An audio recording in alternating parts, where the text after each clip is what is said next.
This episode is brought to you by Marvel's Iron Fist, the original Netflix series starting March 17th. Earn your power, Mason. Iron Fist! Yeah! We're doing a giveaway as well. That's coming up. Right. I just did my Iron Fist. That's why I'm low energy now. Oh, okay, gotcha. I was high energy, did my Iron Fist. I'm Low spent energy, for like yeah. 15 minutes. I get you. Yeah. Red hot comic book movie news, shooting up your butthole. The Weekly Planet, the Weekly Planet. Welcome back, everybody, to another episode of the Weekly Planet, official podcast of comicbookmovie.com, where we talk movies, comics, TV shows. My name is James, also known as Mr. Sunday. With me, as always, is my co-host, Nick Mason. I'm here. I'm back. The dog's back too. The dog's back. Did you notice your dog is back? I noticed the dog was back because the people were moving in next door, and the landlord owns both this place and the one next door. So the dog couldn't be here because we snuck the dog in when we moved in, because you're not supposed to have a dog. So this is an illegal dog. Legal dog, mate. Wow. So me and all the listeners now have some leverage over you. Correct. So yes. I can make stuff happen by threatening to reveal the secret dog. Absolutely, you could. Great. But the good news is the smoke detector from next door has now stopped beeping. Oh, the saga of the smoke That's detector. right. It is finished. My brother, because my brother's a firefighter, you know that. The one you like. Thank you. He rang and he said, listen, if you ring them... Yeah, the one I don't like is a fire starter. That's right. They're at odds. They're the original odd couple. But what is it? So he said, ring up and say this, this, and this, and it's illegal and whatever to have their noise for this long. And so that's what we did. And then they came around and they fixed it. And by they fixed it, I mean they came and knocked on the door and I went and got a ladder and so you did it. I went and did it. But in the process, I took a massive chunk out of the wall. I thought you were going to say a massive dump on the floor. But all right, either is fine. Either is sweet, sweet revenge. So that's fine, yeah. That's it. We should quickly mention as well up top, our UNICEF campaign is still happening. It's all guns are blazing. It's all coming to a head when we're doing our, what's it called? The launch, the podcast network launch, which is sponsored by 360 Fly. Also, we're going to be having there's going to be a giveaway of those on the day. Yes, there is. And we're also working. Can I get one? Oh, maybe. We'll have to speak to Hollywood Pete. Oh, We'll yeah. have to see. I think so. I think he said you could. Or he said one of us maybe. So we'll see. But I got to play around with one the other day. yeah, what'd you think? Great. Golf ball size. Or maybe a little bit bigger. A little bit bigger than golf ball size, yeah. Crazy, right? But so we're going to have if you don't win one and you want to buy one, we're going to have an offer code sorted out. Goes right to your phone. Goes to your phone. Goes to your phone. Then that phone goes to your face. Is that a threat? Are you threatening me? Yes. That sounded like a threat. You can't come into my house and threaten my dog and then not expect a phone to your face, Mason. That's true, you're right. Okay, lots of new trailers and clips this week. Yeah. There were some Transformers ones. Who cares? Didn't see it. Me neither. Wonder Woman had a third trailer though. I'm not sure final trailer. This is an origin trailer, right? Yeah. I don't think there was much here that wasn't really in the other one. Like in terms of like, it didn't tell you anything we didn't kind of already know. Which is good. We know who's playing Wonder Woman as a little kid. Yes. Some girl. Yeah, that's right. Yeah. Who's not great, if I'm honest. Well, I'm not even convinced that Gal Gadot will be, or Gal Gadot or whatever. Everyone says it differently. And however I say it, people correct me. So And she says it differently every time. she does. So I'm not 100% convinced that, that's going to go okay. But no, because, we didn't see enough in Batman, Superman. I don't know. That's true. We don't know. I just don't know. Yeah. We didn't really get a look at the villain. No. But I think it's David Thewlis. You know him? David Thewlis. Thewlis. He's Lupin in Harry Potter. Okay. He's in Dragonheart. Great. Yeah. You've seen Dragonheart? Probably. Dennis Quaid, mate. Sean Connery's the dragon. Oh, yeah, I have seen Dragonheart. Yeah, okay. I knew you had. Yeah. I remember watching it on Laserdisc at a friend's house. For real? Laserdisc? Yeah, what an era. Was he one of those people who had the Laserdisc player and then just literally just one Laserdisc? He was one of those guys where his dad had everything, but he had everything before except a loving wife. Right. Was he missing a wife? No, they were married, and wow. Maybe they still are. I don't know. I haven't seen him in literally like 20 years. But if you're listening, tell us if your parents are still together. Yeah, but weeklyplanetpod@gmail.com. But he was one of those guys who is an early adopter, but you probably jumped on the bandwagon a little bit too early. Do you know what I mean? Laserdisc, yeah. Yeah. People still collect them though. Yeah, well, it's they say one of the best editions of like the last time the original Star Wars trilogy was released in its unaltered form, I think was a Laserdisc version. Over 8 Laserdiscs. That's right, You can get those 3 over 8 Laserdiscs. Oh, there might have been actually an extra on a later Blu-ray that they were like, it is an optional, is an extra you can get. Anyway, what do you think though, the Wonder Woman trailer? Fan or not fan? The jury's still out. If Yeah, I'm honest. it didn't sway me either way. I'm I'm not 100% convinced by that lasso of truth effect. Yep. It looked a little, I don't know. It looked a little like they'd drawn it by opening up the aperture of a camera and just okay. moving a candle around really quick. They had that, that effect where I know that effect. You draw you see it in wedding photos all the time. You draw a rude word in the air. Yeah, you do a big heart. I know, I've seen Yeah. it. Yeah, okay. Yeah. Yeah, no, I completely agree. It didn't convince me either way. I mean, we're gonna see it regardless, aren't we? Did we get a really big kind of like a big effect shot or something that you were like, Not whoa. from memory. Like we got some hand cranked leaping over a spear kind of okay, look, yeah. which is fine. Yeah, sure. Yeah. We got that Wonder Woman the Wonder Woman theme. Do you like it? I think it's kind of cool. I'm not a fan, if I'm honest. But it was kind of a hard turn into it. Yeah, right. It was like this, instrumental score, this high adventure instrumental score, and then it's just like, I get it, because it's kind of like that 300 era kind of like ancient electric guitar. riff. Yeah. Do you know what I mean? Like, I understand why they did it, but I'm just not sure that it fits in its entirety. Especially in World War One. I don't know. Yeah. Just a weird mix. But yeah, hey, we'll see, won't we, when it comes out? We'll see it. There's been conflicting reports on whether it's good or not. Even if it's not good, there's still time to fix it, so... And even if they don't fix it, we're all still going to see it. So why would they fix it? What would be the point? So they're not going to fix it. I just think it would be a shame if, like, the first big kind of female superhero movie, other than Catwoman and Elektra, I guess. Yeah. But this is like a different scale to the those. Holy Trinity. They've finally That's completed right, it. yeah. All the greats. Catwoman, Elektra, Wonder Woman. I'm sure there's other ones. I'm sure there was like a Wonder Woman telly movie from the 70s or whatever. But it would be a shame if out the gate. the great Linda Carter. Yeah, that's right.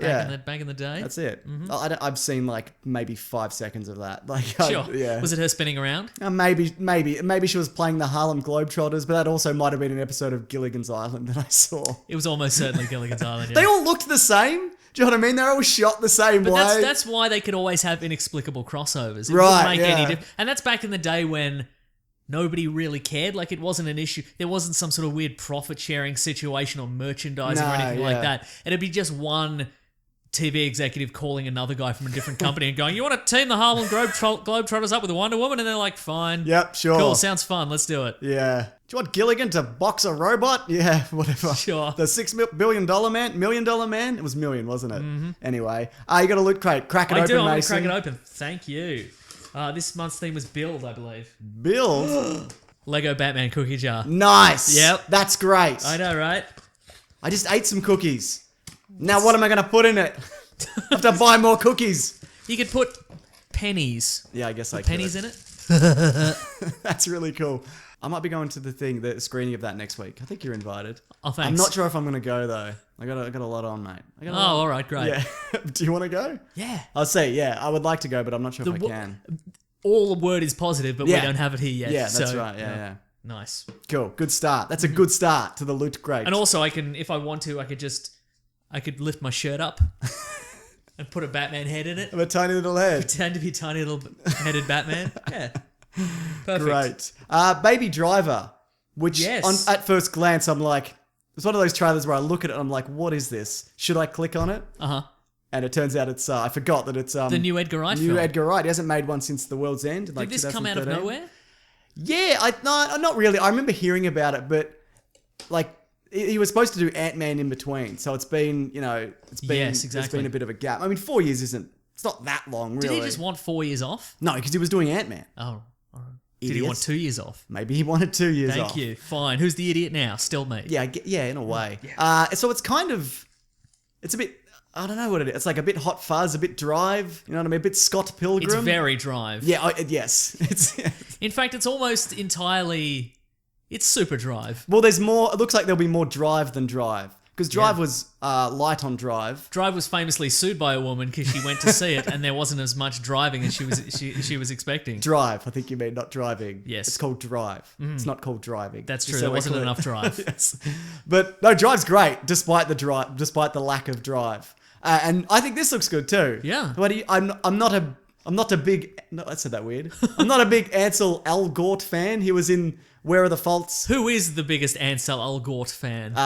Everybody who loves Who's the Fault? What's the Fault in the Stars? Spoiler alert, it's cancer. Oh, that's a shame. Yeah, that's the movie where they make out in Anne Frank's house and everybody claps. He sounds... Inappropriate! Ansel Elgort sounds like a man who's been named after a weird assortment of stuff in somebody's pocket. Like a condom and a picture of Al Gore. Like, is it somebody like trying to give a fake name? So they just kind of rub into their pockets? That's right. They've been stopped by the cops and they're like, "What's your name, kid?" And he's like, Ansel. He's off to visit his girlfriend. The parents don't approve. And he's like, "Oh, Ansel." And he pulls out Al Gore's biography. He was nearly Han Solo. Wow, okay. The new Han Solo. I see that, Not yeah. the original Han Solo. Sure, okay. Yeah, but how do you feel about this, though? Did it grab you? Yeah, it looked pretty fun. Yeah. I got faith in...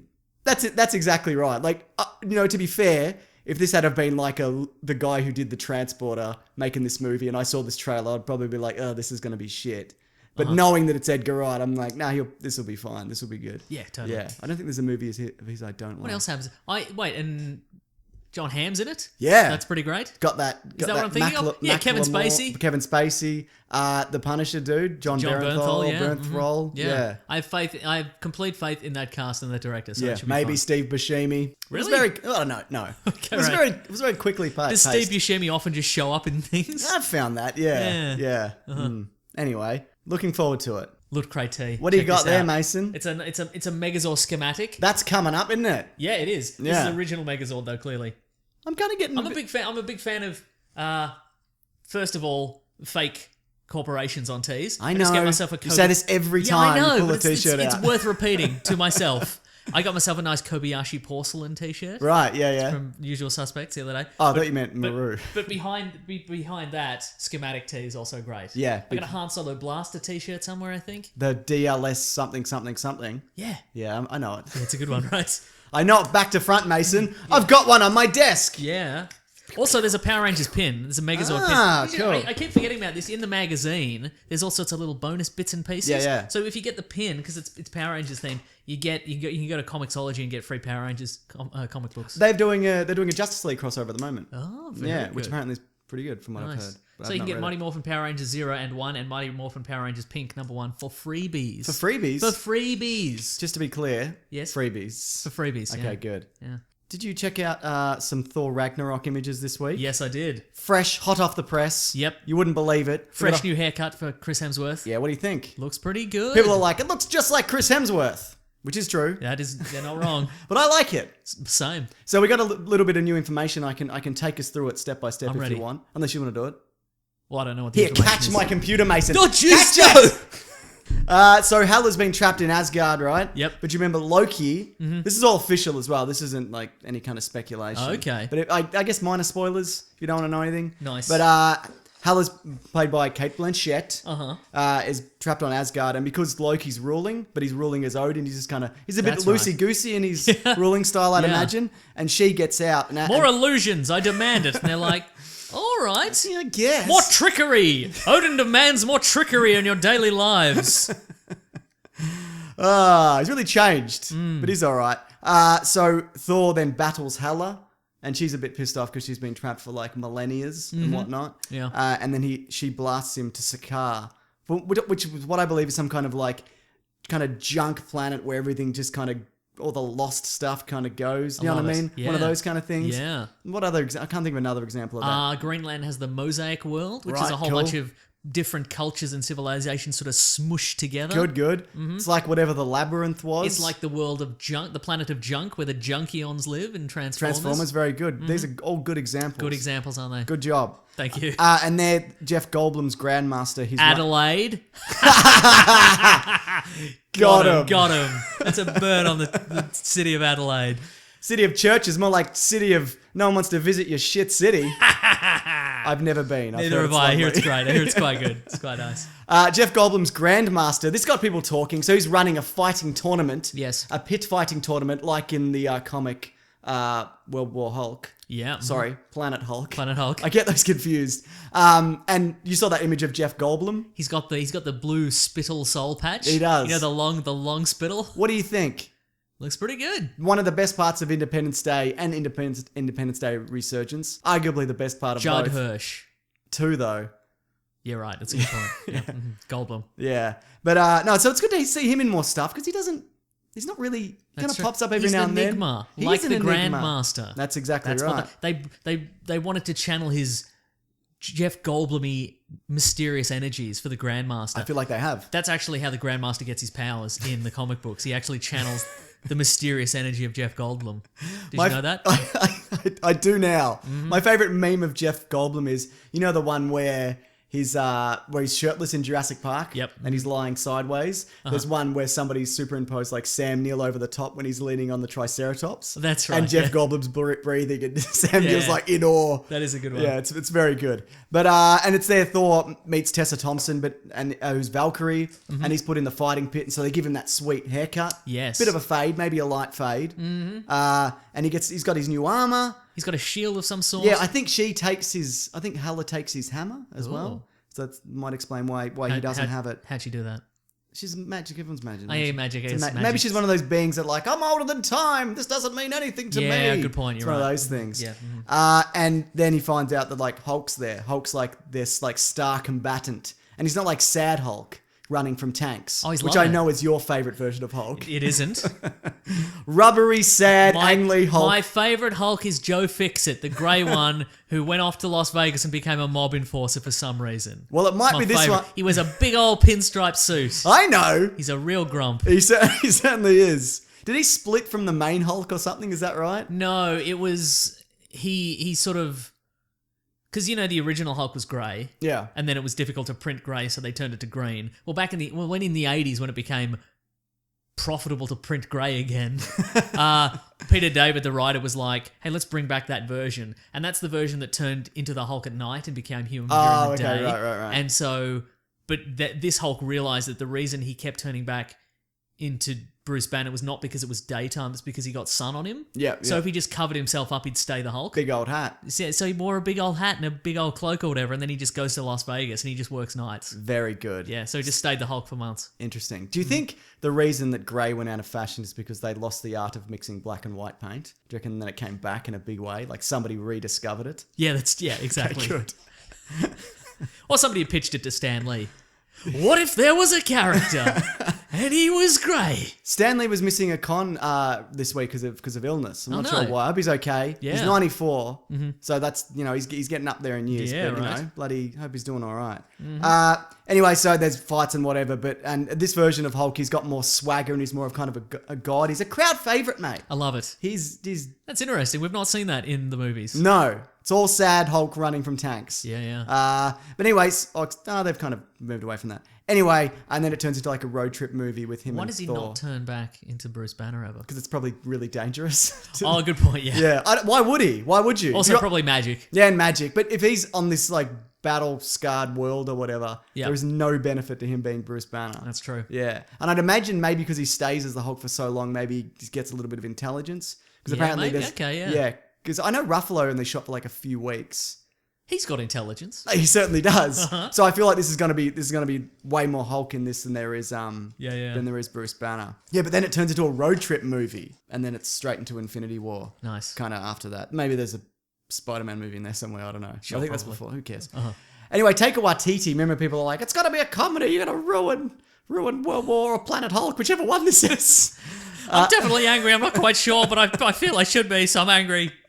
But he said it's not really a comedy, but there are funny moments, and he reckons that Chris Hemsworth's timing. Chris is like, we're best mates. So anyway, Chris was saying, Chris Hemsworth. So I'm talking about there. You probably don't know him personally, but I do. He said his comic timing has been underutilized and is one of the funniest things in the movie. And he compares him to like the Jack Burton character from Big Trouble in Little China. Great, I love it. Which I knew you'd love to hear. Yeah. So I had to include that Nice. sliver of info, Mason. Makes Very me feel good in my exciting, tum. though. Yes. Num, num, num, num, num. I think this is my most anticipated comic book movie of this year, I think.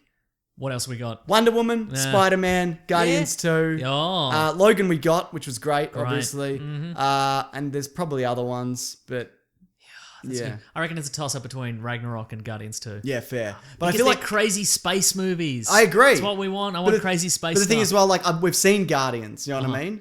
Like even if the Guardians is great, which there's a very good chance that it will be. We've seen a Guardians movie. We haven't seen something That's true, like we this. haven't, Yeah. We've seen a pretty good Thor movie and then Yeah. a pretty average Thor movie. Yeah. Time for a pretty good Thor movie Yeah, again. right. That's what I say. I'm just looking forward to just. I love how crazy space stuff is happening. Yeah. Just out in the world. Absolutely. Like just Peter Quill's off Star-Lording about. Yep. I like the idea that a whole bunch of people have just ended up in space and now they're just doing space stuff. And the rest of the world's happening below and they're like, I don't care, I'm doing space I'm doing stuff. space stuff. I'm space stuff. And you probably also saw the images of the Inhumans as it was filming this week. Yes, I did, yeah. And the thing to note is the giant, like, blue screen dog. Yeah, that's right. The couch-sized dog, lockjaw. Very, very unsurreptitiously covered in half a sheet. Yeah, I know, Just so right? people know what it is. Yeah, exactly. So, good. We're getting a good. giant CGI dog in a Yep. television show. And when we're at this point, we're not getting Black Bolt with the mask and the tuning fork on his head, No. but that's fine. Yeah, we'll see. Yeah. Well, I think they'll build to it. If they're putting the big telepathic teleporting dog, whatever it is, Yeah, they're gonna put the That's true. tuning fork. Yeah. I feel superhero masks, they're still not quite there yet, especially on Okay. TV. Yeah, no, Even absolutely. like on Captain TV. America, like that mask is still not perfect. You know what I mean? He looks so much better without it. Yeah, we spent a lot of time with it off. Mm-hmm. Oh no, I think definitely in Avengers it's not great, but I think in the other movies it's pretty solid. And I like the World War II one as well because it's kind of designed for that era. Mm-hmm. Yeah, but I don't disagree with you, Mason. Let's do another piece of news if you don't mind. Can I tell you what else is in here? Jesus. Tetris fridge magnets. I've been wanting Okay, these for that's- ages. that's really See good. what I'm talking Yeah. about? Yeah. Now you can play Tetris on your fridge. Okay. I could just put some stuff. Notes Yeah, and stuff. Bills. Yeah, that's fine. Bills, as put well, some bills up isn't there. it? Yeah. You've recently moved, and this is the perfect addition to your man palace, which you have bought. Oh, don't call it that. Oh, you've turned it around on me. I see how because obviously we do this in a man cave, and you seem to find not that obvious to you- anyone, but- you seem to find that unpleasant. And I'm like, nah, that's a funny joke. And you've just said man palace, and my skin just crawled. It's like, oh, It's gonna no. on your. I'm gonna get you a custom welcome mat that says Casa di Meso. Oh, no good. Wonder if you can get those made. I'll bet you can. I bet you bloody can. All right. Anyway, I'm just going to put my suicide note on the fridge with these, Sure. with these Tetris. Very good. Mm-hmm. I forgot to mention, speaking of suicide, not a great Oh, segue. jeez. No, but it's good. I meant to mention this on top. Our November campaign is still, for men's mental health, is still happening. I know that's a crass segue, Mason. Yes. I'm not trying to make light of it. It just reminded me. So yeah, if you still want to donate to that, you can. There's prizes. You can. There are prizes, yeah. There's going to be a private Q&A. There's going to be a bunch of stuff. That's linked below. Yeah, man. That's coming up. What else? What else? I'll do the next bit of news. Yeah, do then? a bit of news. Game of Thrones trailer. It's back. I know you don't like this unpleasant dog eat dog world. And I forget who everybody is. Is it the one you're talking about? The one where it's all the symbols of the various houses built in stone and it Correct. all falls to bits? Yes. Can't remember who anyone is. Metaphor. It's a metaphor, Mason. Targaryen.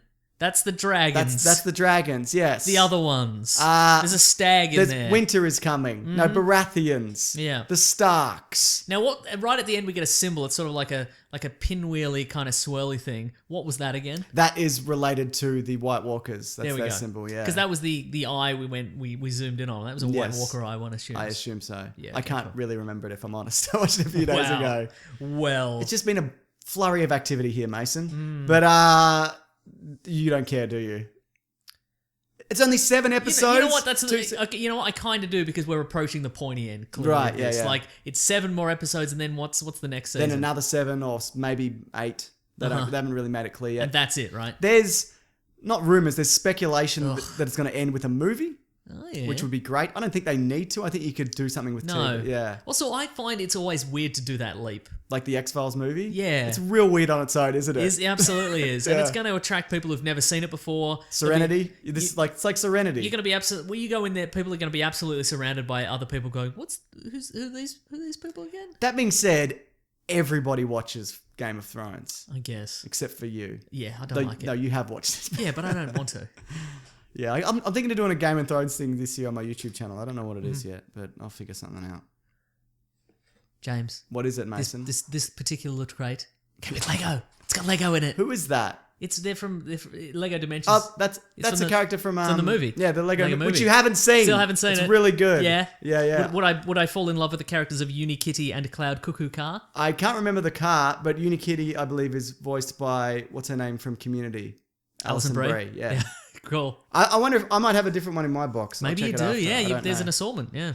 Good stuff. It's an ensemble amusant pack de diversion. Fun pack. Oh, fun pack. It's easy to say in English. It certainly is. Mm-hmm. Them and their fancy French words. I love a lot great. Atomic Blonde. What'd you think of that? Oh yeah. So it's I can't remember the name of it, but it's an Oni Press comic book. Like it's based on a graphic novel. Right. I haven't read it. Several years ago. You read it? I read some of it. There's a lot of people like, this is a John Wick ripoff. I feel this is like a Kingsman kind of situation where the movie is more visceral. Yeah, it's more John Wick. Yeah, so this is Charlize Theron as... Yes. Okay. I believe it's the same director or one of the directors of John Wick as well. It is, yeah. So that's why it looks like that because that's his thing apparently. Yeah. Hey man, I like this style of action, and before they run it into the ground like doing a spin kick in slow motion like in the Matrix, let's get more of these. Let's get a few of them. Yeah. A few good ones. So all for it. The action looks great. Charlize Theron's great in everything, even Sweet November with Keanu Reeves, where she's dying of cancer, but they fall in love. Oh, that's nice. Spoiler alert, she dies. Wow. Double spoiler alert. James McAvoy's in this. Yes.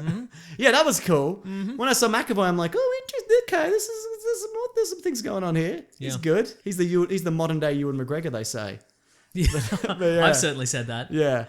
Yeah. I think, have they called it Atomic Blonde because she looks like Blondie, and Blondie have a song called Atomic? Was that what the comic was called? No, it was called something else. Then yes. Right? I don't know. No, that's yeah, fair. yeah. Mm-hmm. Was that the song that played in the trailer? Presumably. Maybe. I don't remember. Yeah. Anyway, it looks good. I'll see it if they release it here, just like they didn't John Wick 2. Apparently that's coming. Somebody told me the other day that might be coming out in April here. I don't care. I'm stealing it. I know, right? Too bad. Too late, directors of John Wick 1 and 2. It wasn't their fault. It was whoever's in charge of the distribution in Australia. They just forgot. Yeah. That's exactly what I think happened. That's what used to happen all the time, like 10, 15 years ago. Good. Is there anything else in the Loot Crate? The Coldest City is what it's called. Okay, the cool. original graphic novel. Good. I might give that a read then. There you go. Is there anything else in the Loot Crate? No, that's it. Okay, cool. I got to do the promo for this then. Oh yeah, cool. We all know this, Mason. There's an epic range of pop culture items for less than $20 a month. Just between you and me, I think the boxes are they're getting better. That's what I think as well. Oh really? Yeah. I think you're right. The last few I've really enjoyed. And whether you're a geek, Mason, which you are, or the geek in your life, which is me.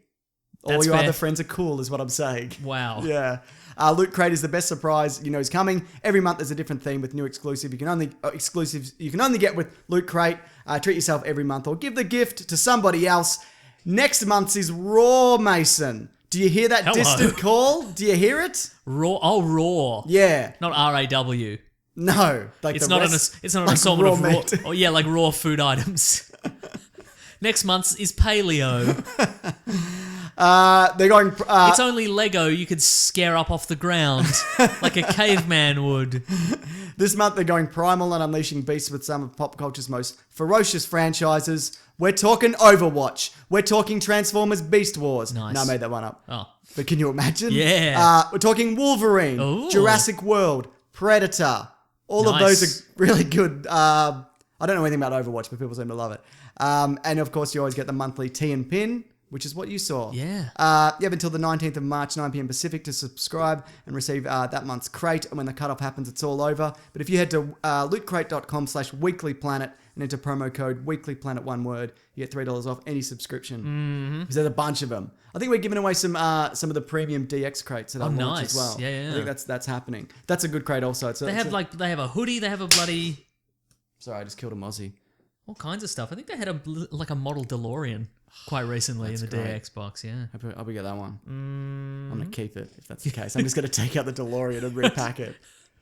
Yeah, great. So like I said, lootcrate.com/weeklyplanet, promo code weeklyplanet for $3 off. Yeah. Check it out. Loot Crate. Check it out if you're keen.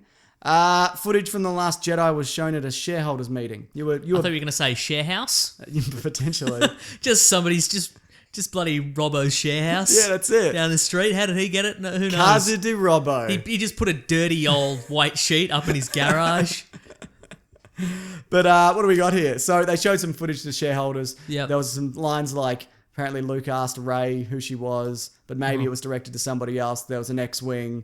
We saw everybody who was in the movie, and apparently it was very well received. Great. What do you say about footage described by somebody else who saw it that you read through a series of tweets on the internet? It sounds like a triumph. So look, I'm really looking forward to it, but who cares? No, let's have some rampant speculation based on some tweets about something that somebody else heard, and it was shareholders who don't know anything about movies anyway. Okay, I think that Luke Skywalker does know who she is. There's a chance he's doing that Yoda thing where he's pretending. He was testing her, right. He's a fuddy-duddy old man. Oh, yeah. He's pretending he's, knocking about in some weird planet. But really, he knows all. He's a wise man. And also, you apparently see Rey training with a lightsaber. Cool, man. Which is very exciting because it's important, even though she seems pretty good already. Yeah. From the get-go. Yeah, great, good. Apparently, there's a new Darth Vader ongoing comic book. It's about him building his lightsaber. Yeah, Apparently. I like the last Darth Vader one. I'm sick of that era. Move forward. Yeah. Like there's that between Empire and Jedi slot which needs to be filled. Yes. It was Shadows of the Empire. I was going to say Shadows of the Colossus. That's a great game, by the way. Check it out if you get the opportunity. It's probably on the PS Store. Get into it, mate. Don't worry. It's probably pretty cheap. Hey, side note from this side note. Yeah. Have you played The Last Guardian, which is the same company, but in the new... No, because I've heard it's real wonky camera and I don't have time to guide a dog, cat, bird through a fucking maze or whatever the hell that right. game is. I was, look, 5 years ago... You've drawn a very fine line there. It's like, I love jumping up on a giant beast and stabbing at its heart, but I don't have time to move a giant cat dog. 5 years ago, I'm all over it. It's too late, man. It's too late. 30 years ago, you would have been sent to an insane asylum for saying either of those things. And now you're like, no, I like this one, but not this one. Mason, yes. It's like, from what I hear, it's like the best game of 2009. Oh, I see. Well, do you know what I okay, mean? Yeah. I'll get around to it. That's probably not realistically. The art direction looks fine. Did you play Shadow of the Colossus? Yes. It's a bloody fantastic time. Pretty good. Yeah. But no, I don't care about Side note from the side note. Sure. Maybe it's the third layer of side note at this point. Are you going to get a Nintendo Switch? Ooh, no. People have been loving Zelda. They love it so hard. I don't early adopt anything. Okay. Like, ever.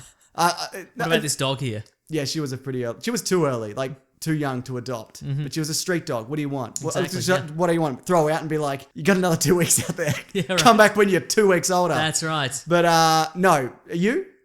Maybe down the line. It's kind of tempting. Yeah. Yeah. I haven't played a Zelda game in many a year though. I've played them for like a few minutes in my But people whole are life. like, this is going to take up months of my life kind of situation. Yeah, but I feel like I'll just get Horizon Zero Dawn. That does look good. Which, by all accounts is also amazing. I don't know, I think I've heard it is really good, but there's also there's a whole lot of screen tearing and like frame rate issues. And then it's like a perfect 10. That's not a perfect 10. Yeah, right. It can't be a perfect 10. I mean, I guess it's all subjective and you can overlook its flaws or whatever. But do you see what I'm saying? Yeah. How can you give something a 10? It's like saying this car's my favorite car. It's the best, but it's missing a wheel. Sure. I mean, maybe you just really like that car. That's though. a 7 out of 10 car at best. That's right. A car that only runs on 3 wheels. So yeah, but I mean, so you're waiting, and I think that makes sense to wait until the cracks emerge. Like people play it for a couple of weeks and then like, actually I don't like the frame rate and I don't like the blah, blah, blah. Exactly. And I've heard the controls not great. And it's wait, if I haven't had a Nintendo console since the 64, which I won in a radio competition. We know. But you're the luckiest man in the world. You better believe it, mate. But that's what I talk about that in a Filthy Casuals episode, the one that we did recently. But what was I going to say? Switch. Yeah, no. Not Fair yet. enough. I'll wait till they build like the better model of it that doesn't kind of screen tear as much. Yeah, that's fair. Next thing. No, wait. So we're gonna pull back. Okay, so we did the video games thing. Star Wars lightsaber. You sick of that? Would you prefer Star Wars characters? And I think I kind of do. Yeah. That are just original characters for the comic books. Yeah. And we don't touch. I quite like the Dr. Afra one. Dr. Afra's good. Yeah. Like I love a Dishrendar. Yeah. Yeah. What do you think Darth Vader's gonna do in lieu of having a red lightsaber for a few issues before he builds sword. it? Just a regular sword. No, your favorite weapon, half a brick. Yeah, nice. Nice. Yeah. He holds half the brick and the other half of the brick he floats about with the Force. And sometimes he cracks somebody's head in between both the bricks. I'm all for it. But no, yeah, I want to see post Jedi and Yep. post Empire. Those are the kind of gaps we need to fill in. I just think we need to, like, the original trilogy is great, but maybe we should just start shifting away from it a little That'd bit. be good. You know what I mean? But I understand why they can't, because there's still secrets that you can't unveil yet and blah, blah, blah. This is going to be a long episode. Okay. Zazie Beats. Is that because I keep going on tangents? Yes. Yeah, I It's get not it. your fault, Mason. I don't blame you. I blame the dog. Nah, he's all right. Yeah, right, Doug. Zazie Beats has been cast as Domino in Deadpool 2. Yep. She is from, what's it called? Atlanta. Oh, yeah, Yeah. okay. Great. So she is Donald Glover's estranged partner Yes. in that show. Okay, right. Yeah, Correct. she's really good. Yeah, so no complaints there. Good Nice. casting. Yeah. We still don't know who Cable's going to be. Are they going to white her up for Domino? I have no idea. I hope so, Mason. That's Yeah. my favourite thing. White face. Yes. Yeah. And the people seem to be pretty happy with that casting as Yeah, well. nice. Okay, so this is a segment I nearly didn't include. I've got a title here. It's Who Cares News, all the news of so little relevance that we shouldn't have included it. Nice. I love it. Excited? Cannot wait. Also, I cannot wait for the letters that are like, no, that's very important. Okay, you can decide. I know you won't think these are important, Right. but you can decide whether anybody listening will think this is important. Okay, I'm ready. James Cameron says... Who cares? Avatar 2... Delayed again? Yeah. Nah, who cares? 2018 pushed back. Because he's been doing 4 at once, he says he's compared it to building a dam or something. Can't build a Alright. dam straight away. No, I mean, Imagine if you had to build a dam by this time next year, Mason. are people going to die if I don't build the dam? Yes. I'd probably build the dam if I'm honest. Yeah. Like, it'd be subpar, but it would do the job, Yeah, wouldn't exactly, which is what you need. it? Yeah. I thought that was a little fortune cookie in that Batman. No. I think it's instructions for storing food. Oh, okay. Put food in. Just put food in, yeah. Oh, it's insulated. Anyway, continue. All right, so what? I think the fact that you told me that news and I immediately started fiddling with a toy from the loot crate would suggest that I don't care about that news. And I'm going to say nobody's going to care about that news because it's Avatar. It made no cultural impact. Who cares? That being said, I don't doubt that he can pull something out of his ass and it'll Sure. be good. Uh-huh. Or we're just going to have to endure 4 of these. Margot Robbie is to headline the Robin Hood spin-off movie, Marion. Who cares? People are going to care. Margot Robbie fans are going to care. Yeah, I guess. All the Robin Hood fans are dead. Yeah, I there's guess. no- You're talking yeah. about the ones from the Robin Hood show from 2007. Correct. Yeah, they're all dead. dead. Yeah, they all died in a rock slide during a Robin Hood convention. So, not a problem. Ridley Scott said that he's really happy to do a start on another Alien film straight after Alien Covenant. I think people will care about that, Yeah, you're probably right. But here's what he said. He assuming goes, Covenant is any good. yeah, he said, you don't want a 2-year gap, so I'm ready to go again next year. You kind of do want a 2-year Kind of gap. do want a 2-year gap, yeah. If you really want a franchise, I can keep cranking it out for another 6. I'm not going to close it down. No way. I feel He's 79. Yeah, and also I feel using the phrase "crank it out" for another 6 suggests that maybe he's not devoting the pure love and care that he needs to make a quality film. If Yeah. he can just crank him out. Oh, what a man. What a myth. So people are definitely going to care about that. I don't care about that. Yeah, fair enough. Yeah, I think that really is Hang on the Dog wants to go out. Okay. I'll let the dog out. Who let the dog out? Mason did. Mason did let the dog out. Who let the dog out? He just did it. Just then. The dog's out. Who let the dog out? Mason letting the dog out. I'm ready. I'm ready to go. Stop doing that. Okay, King Kong. You just saw it today, didn't you? King Kong Skull Island. Mm-hmm. King Kong boy, monkey man. Monkey Man, Magic Man. Yeah, so it's going to apparently take the top spot in the cinema from Logan. What, are we done with news? Yeah, that's it. Okay, cool. What do you want from me, mate? You want know. more news? In a way, I do. Don't have any more. That was too long as is. All right, fine. King Kong. So Kong. I'm just going to call it King Kong. All right. Yeah. Is that say fine? Kong. You can say Kong. Okay, good. But you have to lead with King Kong. Okay, right. Okay. So do whatever you want. Live your life. So it's going to take the top spot from Logan. They reckon at the cinema. That was quick. Yeah, which makes sense. Logan's R-rated. Mm-hmm. Yeah. So there you This go. one's fun for the whole family. Yeah. Mm-hmm. So you were talking about last week how you were excited to see this movie like it was made as a 1970s era Yes. monster movie, but kind of updated for the modern day. Mm-hmm. How did that deliver in that sense?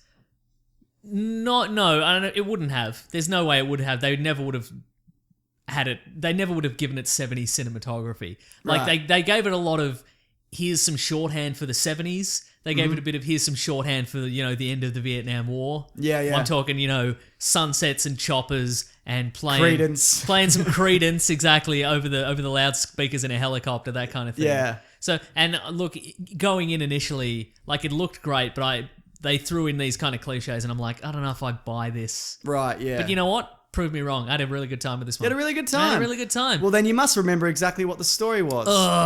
First of all, I should say that last week you saw it, and then you said, I'm really interested to see what you think. Yeah. So I spent most of the last week thinking this is a trap. It's terrible. Oh, and really? You've tried to trick me here. No, I just was really, because I know a lot of, I'm not 100% sold on it, if I'm honest, but Yeah, I was interested to see what way you'd fall, Mason. Look, I think it was over long. Yeah, sure. Yeah. Yeah. Was it longer than Peter Jackson's King Kong? No, it was shorter than that. Significantly. Mm-hmm. Yeah. Anyway, what was the story? God, all right, hang What do on. you think the story was? The story is this is an island, Skull Island. It's filled with... It's not really shaped like a skull, is it? It's more subtle in this one. Not relevant. Anyway, there's an island, and John Goodman wants to go there because he thinks there's some stuff there. He wants there's some King Kongs He there. wants to, but he tricks people. He's like, "Hey, why don't we all survey this island? Hey, army blokes and Tom Hiddleston and journalist lady, let's all go in and we'll survey this island because who knows what an island would look like when you're on it? Who knows? Certainly no monsters there. Just let's go and look at the pretty scenery. There's monsters. I tricked you. There's too many. Too many. Yeah. Too many. That's exactly what it is, Mason. Mm-hmm. For me, the best part of this movie was by far the King Kong moments. Yes. It's probably for the best. Yeah, well, they kind of show him pretty early on. Uh-huh. It opens weirdly, doesn't it? It kind of opens the way Predators opens, I was going but to it's say more comedic. this movie was reminiscent of Predators insofar as they got a floppy British man and they attempted to recast him as an action star. It wasn't as far-fetched as Adrian Brody in Predators. Is he British? Isn't he? I don't know. Okay, he looks I'll look British. it up while you continue going. Yeah. Certainly, you he's didn't- certainly foppish. No, I thought Adrian Brody was good in that. Yeah, that's what I'm talking about. Oh, you're saying, okay, fair enough. I'm saying the transition of Adrian Brody from foppish man to action man was quite a big gulf. Right, okay. Quite a big divide to leap, but Tom Hiddleston less so because he's been Or New low-key. York. Yeah. Yeah, sorry. Yeah. He just looks British, doesn't he? Yeah. Is he from New York? Yeah, apparently. There you go. All right. Anyway, but then did Tom Hiddleston did he fill that role for you adequately? Yeah. As a tanned action man. See, I like Tom Hiddleston a lot, and one of the things I was really looking forward to going into this was the cast. Yeah. But so many of them are woefully underused. Well, and it's a lot of them has just standing there. It was like John C. Riley or John C. McGinley, whichever one he is. John C. Wiley, because he's quite a wily He's coyote quite a character wily, in isn't he? this. And he kind of spins his wheels in a good way. He's great, and they just stand there and kind of like okay. Well, Hiddleston gets relatively little action. Yeah. How many times does he fire a gun? Probably once. Maybe. I don't know. And if he does fire the gun a lot of times, it's to ill effect. Yeah. Because they there's a clip they've released online where they go to the bar and they're like, this is the guy we need. And he beats up some Asian guys with a full cue. And he kind of crickets one into the remember that? He does a cricket hit and hits one in the face. And they're like, oh, we need this guy. This is the guy we need. But they don't really need him. Because John C. Reilly, who's been there, this is in the trailers, since World War II, he knows that island back to front. That's true, yeah. And they've got actual army guys. Yeah. You know what I mean? I'm not saying he was bad. I'm just saying, why did he need to be there? Why did Brie Larson need to be there? I guess so they could be like, King Kong's the best. Yeah, I mean, they needed Brie Larson as the journalist to document. No, I agree, but they maybe should have done something better with it. Oh, they get to give him more to do. No, Yeah. you're right. You're absolutely right. Yeah. So in that sense, that kind of the cast it's really well cast, but it's just a bit of a letdown in that sense. For me, maybe you feel differently, Mason. That's okay. That's okay. No, I feel about the same. Okay, I good. liked them all being there. But Yes. you're right. Hiddleston does basically nothing in this movie. Yeah, and that's not to say I didn't enjoy it, because it's brisk. There's some good monster action and whatnot. Yeah, there is, What yeah. I loved about this version of King Kong, as opposed to the Peter Jackson one, the Peter Jackson one is it's a gorilla, right? Yes. This one looks like a man in a gorilla suit, but done with amazing CGI. Right, it's like true. he's got that upright kind of walk. Yeah. Do you know what I mean? This movie, I think more or less the CGI in this was flawless. Like it is again. This is probably not a spoiler. It's a CGI final battle. Surprise everybody. Yeah, well- all the final scene. It's all just. What do you? It didn't take me out. I'm not like, oh, this is fake. Like the No. water effects were great and Yep. the fire effects and Yep. the thumping. The creature effects in this are really good on the whole. It felt a lot more real and tangible than like Jurassic World, say. Yeah. Do you know what I mean? Where that's, even though, you know, I would say there was barely any, if any, animatronics in this. Yes. It still felt much realer. And what I preferred about this than the Peter Jackson one, the length for one. Yes. But it's also that world for me, it never felt like a real jungle. Yeah. It felt like a green screen jungle. And this, they went to like Vietnam, Australia, maybe Hawaii, I don't know. But they went to all these different places and it feels real. It feels like a real place, like a real terrifying, dangerous place. Yeah. And I got the sense of the Peter Jackson one that they're just running around in a green screen with a few ferns put up. And especially when you see, and you should go back and watch this, everybody, when King Kong holds, what's her name? Naomi Watts. Yes. It looks terrible. It looks really bad. What I did, speaking of that, I did like, there were quite a lot of allusions to previous King Kong movies and the tropes of King Kong. Sure. And they threw them in there, but it wasn't like nod and a wink, here we go, and it wasn't in the... Is there any in particular? Because I'm not au fait with the Well, I'm thinking more in the, in the terms of he has to hold a... Right. A damsel in distress or what have you. They put something to that effect in there, but it isn't. He's climbing up a building holding. I'm so glad we didn't get that. You know, we get King Kong in chains at a certain point, but it's not in the way you'd think it would be. Yep. Kind of thing. He loves a bit of the old 50 Shades of Grey, Mason. You know what I mean? Mate. Good joke. But but no, I still think, despite I really enjoy the action and I think it looks better than the Peter Jackson King Kong, that T-Rex fight, which I rewatched the other day from the Peter Jackson one, is better than anything in this movie. Oh, okay. Yeah. On the whole. Sure, but I think that is counterbalanced by the fact that movie in itself is incredibly boring and terrible. Yes, I completely agree. I would take this any day of the week over the Peter Jackson one. Yeah. Yeah. What else we got here? More monkey than ever. Would you agree? Absolutely. Like, it wasn't like a big complaint of Godzilla was 2014 was that there wasn't as much Godzilla as you would have liked. Yeah. I haven't gone back and watched that since, but I remember enjoying it. This one, I feel like if it was on TV, I'd probably watch it. And I don't know if I would for Godzilla. I'd probably just skip to the monster bits. Yeah, that's fair, yeah. But yeah, this one, like, I enjoyed more of the cast, even though a lot of them are wasted than they did with Godzilla. I don't care if Quicksilver's has to get across the world. Or yeah, we get it. You loved your dad, now he's dead. We get it, all right?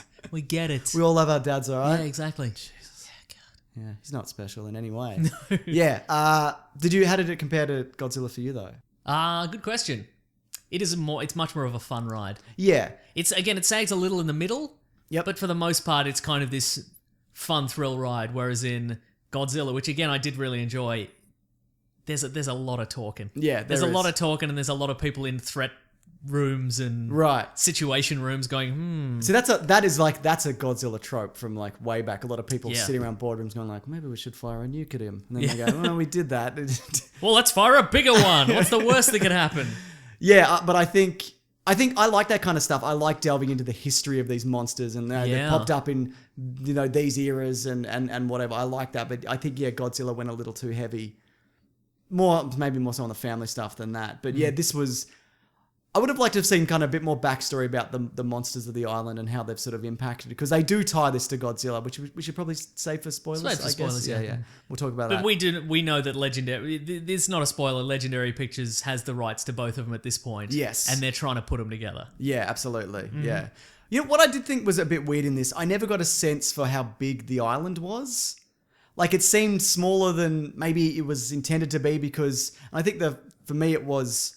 King Kong was everywhere. Yes. Wherever they went, he'd just be walking through. He'd just walk through shot. And I guess because he is everywhere, because he's a protector of the island, so he's probably doing like a boundary check or whatever. He's probably got some shortcuts somewhere. No doubt he has. He's probably got one of those little motorized carts that they have on like Hollywood film sets, and he just buzzes about in it. Yeah, absolutely. And I like the way they've kind of framed him in this movie as he's a protector. Like, if you provoke him, he'll smash it a bit. Which is how they... promoted Godzilla. Yeah. He's Earth's protector once again. So, which sounds to me like we're going to get a bit of they fight for a bit, then they're mates. Exactly. And I think they may have addressed the size comparison thing in this. They did, which we'll talk about. In spoilers. Yeah.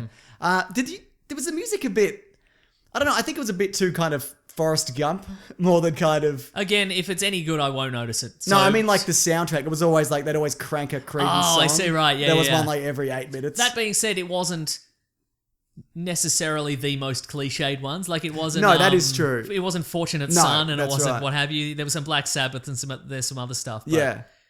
Yeah, I didn't feel like... You know, the most egregious example recently is, of course, Suicide Squad, where they just like... Let's throw in Eminem and let's throw in whatever and let's throw in a thing that has the exact words that demonstrate what is happening on screen right now in the lyrics or what have you. But I felt there was enough to set the tone, but I wasn't like, we get it, it's 1973, it's fine. Okay, fair enough. And that's one thing I also enjoyed. Great era. Yeah. I think they wanted initially to do it in like the 1910s. Oh, okay. And it was the director who went, actually, he pitched this different version, like this just post-Vietnam era. You know, kind of like the world's in this kind of very precarious place. And then, you know, instead of these soldiers going home, they have to go and what they think is just kind of some kind of a routine expedition, Yeah. They have to fight a big old monkey. Speaking of routine exposition. Yes. There was some, but it was masked I liked pretty that. well. I liked the John Goodman kind of like, we're going to go to this island because I suspect there's this. And because he has there's a reason he's looking for it, and they explain that. Yeah. And I loved that John C. McGinley kind of trapped on the island, slowly going mad, but he's adapted to the situation. Like he was easily the most entertaining cast member in this. Yes, well, I feel tonally, some of the jokes and stuff fell a little bit flat. Skullwalkers. Yeah, there's a couple of things where clearly they've gone, it's John C. Reilly. He's been in like Walk Hard and he's been in like... He was in Brothers. Exactly, he's been in some Will Ferrell stuff. Let's have him do some of that. Yeah. Let's have Brie Larson and Tom Hiddleston get in there and they're clearly not improv guys guys because they kind of stand there awkwardly while he just like spits dialogue and I out. appreciate the try, but I don't think it 100% worked. Okay, that's fair enough. Mm-hmm. But did you like your story arc though? Yeah, it was fun. Okay, good. I'm glad, Mason, because that's what I enjoyed. Good. What else we got here? I don't know. I think we should move into spoilers. Let's move into spoilers. So I'm going to say best movie ever. I had a real good time with this one. I've been having a good run of movies lately. Well, don't get used to that, Mason. Oh, yeah, I know. Oh, no. Yeah, remember last year was a good run of movies initially? Yeah. And then it was mostly toilet stuff. I remember, yeah. Well, not even toilet stuff. Just whatever. Do you know what I mean? I mean, that toilet duck movie was not great. Is that an Australian reference? Probably. I hope so. No, I reckon Americans know what a toilet duck is. Okay. I'm going Spoilers. I'm going to say also best movie ever. Nice. Yeah. Better than Peter Jackson's. Yeah. Okay, so Brie Larson in this. Yes. I can see how they tried to make her a bit of an action lady and whatnot and be like, look at her, she's just She as got good some as action anybody. beats even though she doesn't have any guns. But her kind of thing. action beats were weird and shit. Like there was the one moment where she throws a lighter and so she saves everybody from one of those weird dinosaur monsters. Yes. It kind of was very kind of like, that's very lucky. Yeah, absolutely. You know what I mean? Like that. Why didn't the lighter go off in her hand Yeah, and kill exactly. her? Yeah, like sure. And the other bit was she's like people are riddling these monsters with machine gun bullets, and she shoots a flare from like 50 feet away into the side of one's head and hits him in the eye, and it runs off. Yeah, that's true. Yeah. Do you know what I mean? Like I don't. And then you get Hiddleston gets one moment where he gets a sword and then 300s his way through that's some true. I forgot about that, pterodactyls yeah. or whatever. Yeah, It's got that weird hand cranked. Yeah, a little bit. The action was a little bit weird. Yeah. But I think it was counterbalanced by some of the action kind of, I think, flew in the face of a lot of those kind of action tropes. You know, the guy Like a pterodactyl. Yeah, but like that, you know, that he's a that guy. I don't know who he is, but at one point he's got the belts of grenades. And He's not Gary Sinise. he's the guy. Yeah, not Gary Sinise, and he like. You think he's going to leap in the mouth of the villain or whatever, of the monster, and it just sweeps him out of the way with the tail, and he gets nothing. And Did you like that? I think that was kind of fun. What I didn't like is why he decided to do that all of a sudden. Yeah. It wasn't building towards him kind of giving up. That's true. There's a bit in Liam Neeson's Wolf Fight, Yep. which is a fantastic movie. I recommend checking it out. Yes. But you can see this guy kind of slowly break down over the movie, and then there's a bit where he just sits down and he's just like, you know what? I'm just not doing this. Right, And then like the wolves get him. Yes. Like it wasn't that. He was just kind of like, he was fun loving and he was giving some That's true, anecdotes yeah. and then he's like, fuck it, I'm out. I don't want to do this anymore. I think maybe some of his storyline got cut out in the edit. Yeah. I think they were like, we want this to move a bit faster, but we also can't throw away he gets slapped into a mountain range and blows up. So they had to keep that in there. So the King Kong size thing. So they. Before that, I was just going to say. I also found it a little bit odd that everybody had a grenade launcher, but nobody used a grenade launcher. Yep. Like he had a grenade launcher and he had all those grenades and a bandolier. Yeah, he had a bandolier of grenades. Yeah. And he had like the Terminator 2 grenade launcher on his back. That's but he the never best used one. It's one of the good ones. Yeah. It's the M79. Yeah.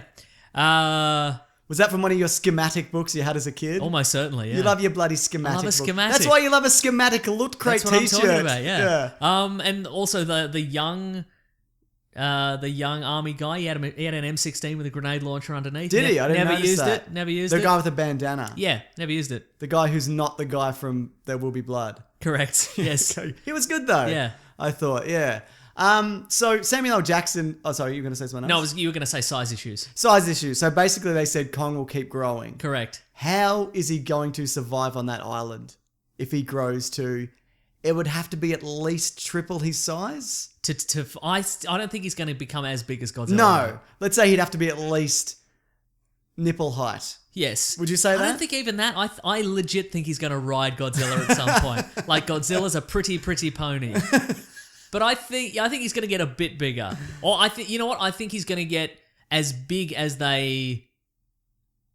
I think they're going to have to... I think what they're just going to do is eyeball the two designs and scale up King Kong to wherever they need him particularly. Or maybe scale down Godzilla a little bit. No, I think they're going to scale up King Kong. Okay. And just be like... I don't mean like actually shrink him. I'm just meaning like, we'll tweak him a little bit and people won't notice. Yeah, I think probably, yeah. Yeah. But I think they're just going to go like, that'll be fine. Yeah. I don't know.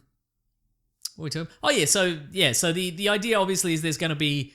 I think it's going to... They're next going to do Godzilla King of the Monsters. Yep. Is the next one. And then in 2020, they're going to do Godzilla versus King Kong. And there's going to be a whole lot of Mothras and a whole lot of Ghidorahs. And did you stay for the post-credits? Yes, I did, yeah. I didn't, I left. No, I knew there was one, but I was like, I don't need this. Fair enough. Not that I didn't like it, but I'm like, you know what? I'm sick of sitting through credits. Really? I used to love it. Yeah. Now I hate it. No.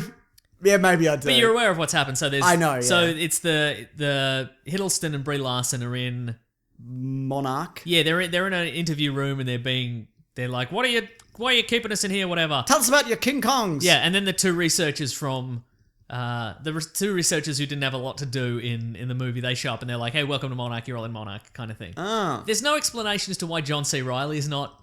No, he'd be the best guy to have in Monarch. He'd be the best guy in there. But maybe he didn't want to. Yeah, maybe. But I guess they still would have kept him They still there. would have arrested him. Yeah. There's no explanation for that. But He's anyway, eating so hot they're dogs, like... watching the Anyway, game. they're like, check this out, and they show them all the details, and then we just get a montage of like cave paintings and satellite imagery of what have you, of Godzilla and Mothra and... So does that mean Brie Larson and Tom Hiddleston are going to show up in those movies? That's actually a good question. I guess the question is, when are they going to set King Kong versus Godzilla? Right. Because ideally, I would want it to be after Godzilla King of the Monsters. You'd want it I'd want King Kong to re-emerge in the modern day. Right. But I get the sense maybe they're going to set it in between here and... Oh, no, they can't, can they? Why not? Because nobody knew who Godzilla was up until 2014. Unless you set it on another island or whatever. That's what I was going to say. Early on, I'm like... Maybe they do like Chernobyl.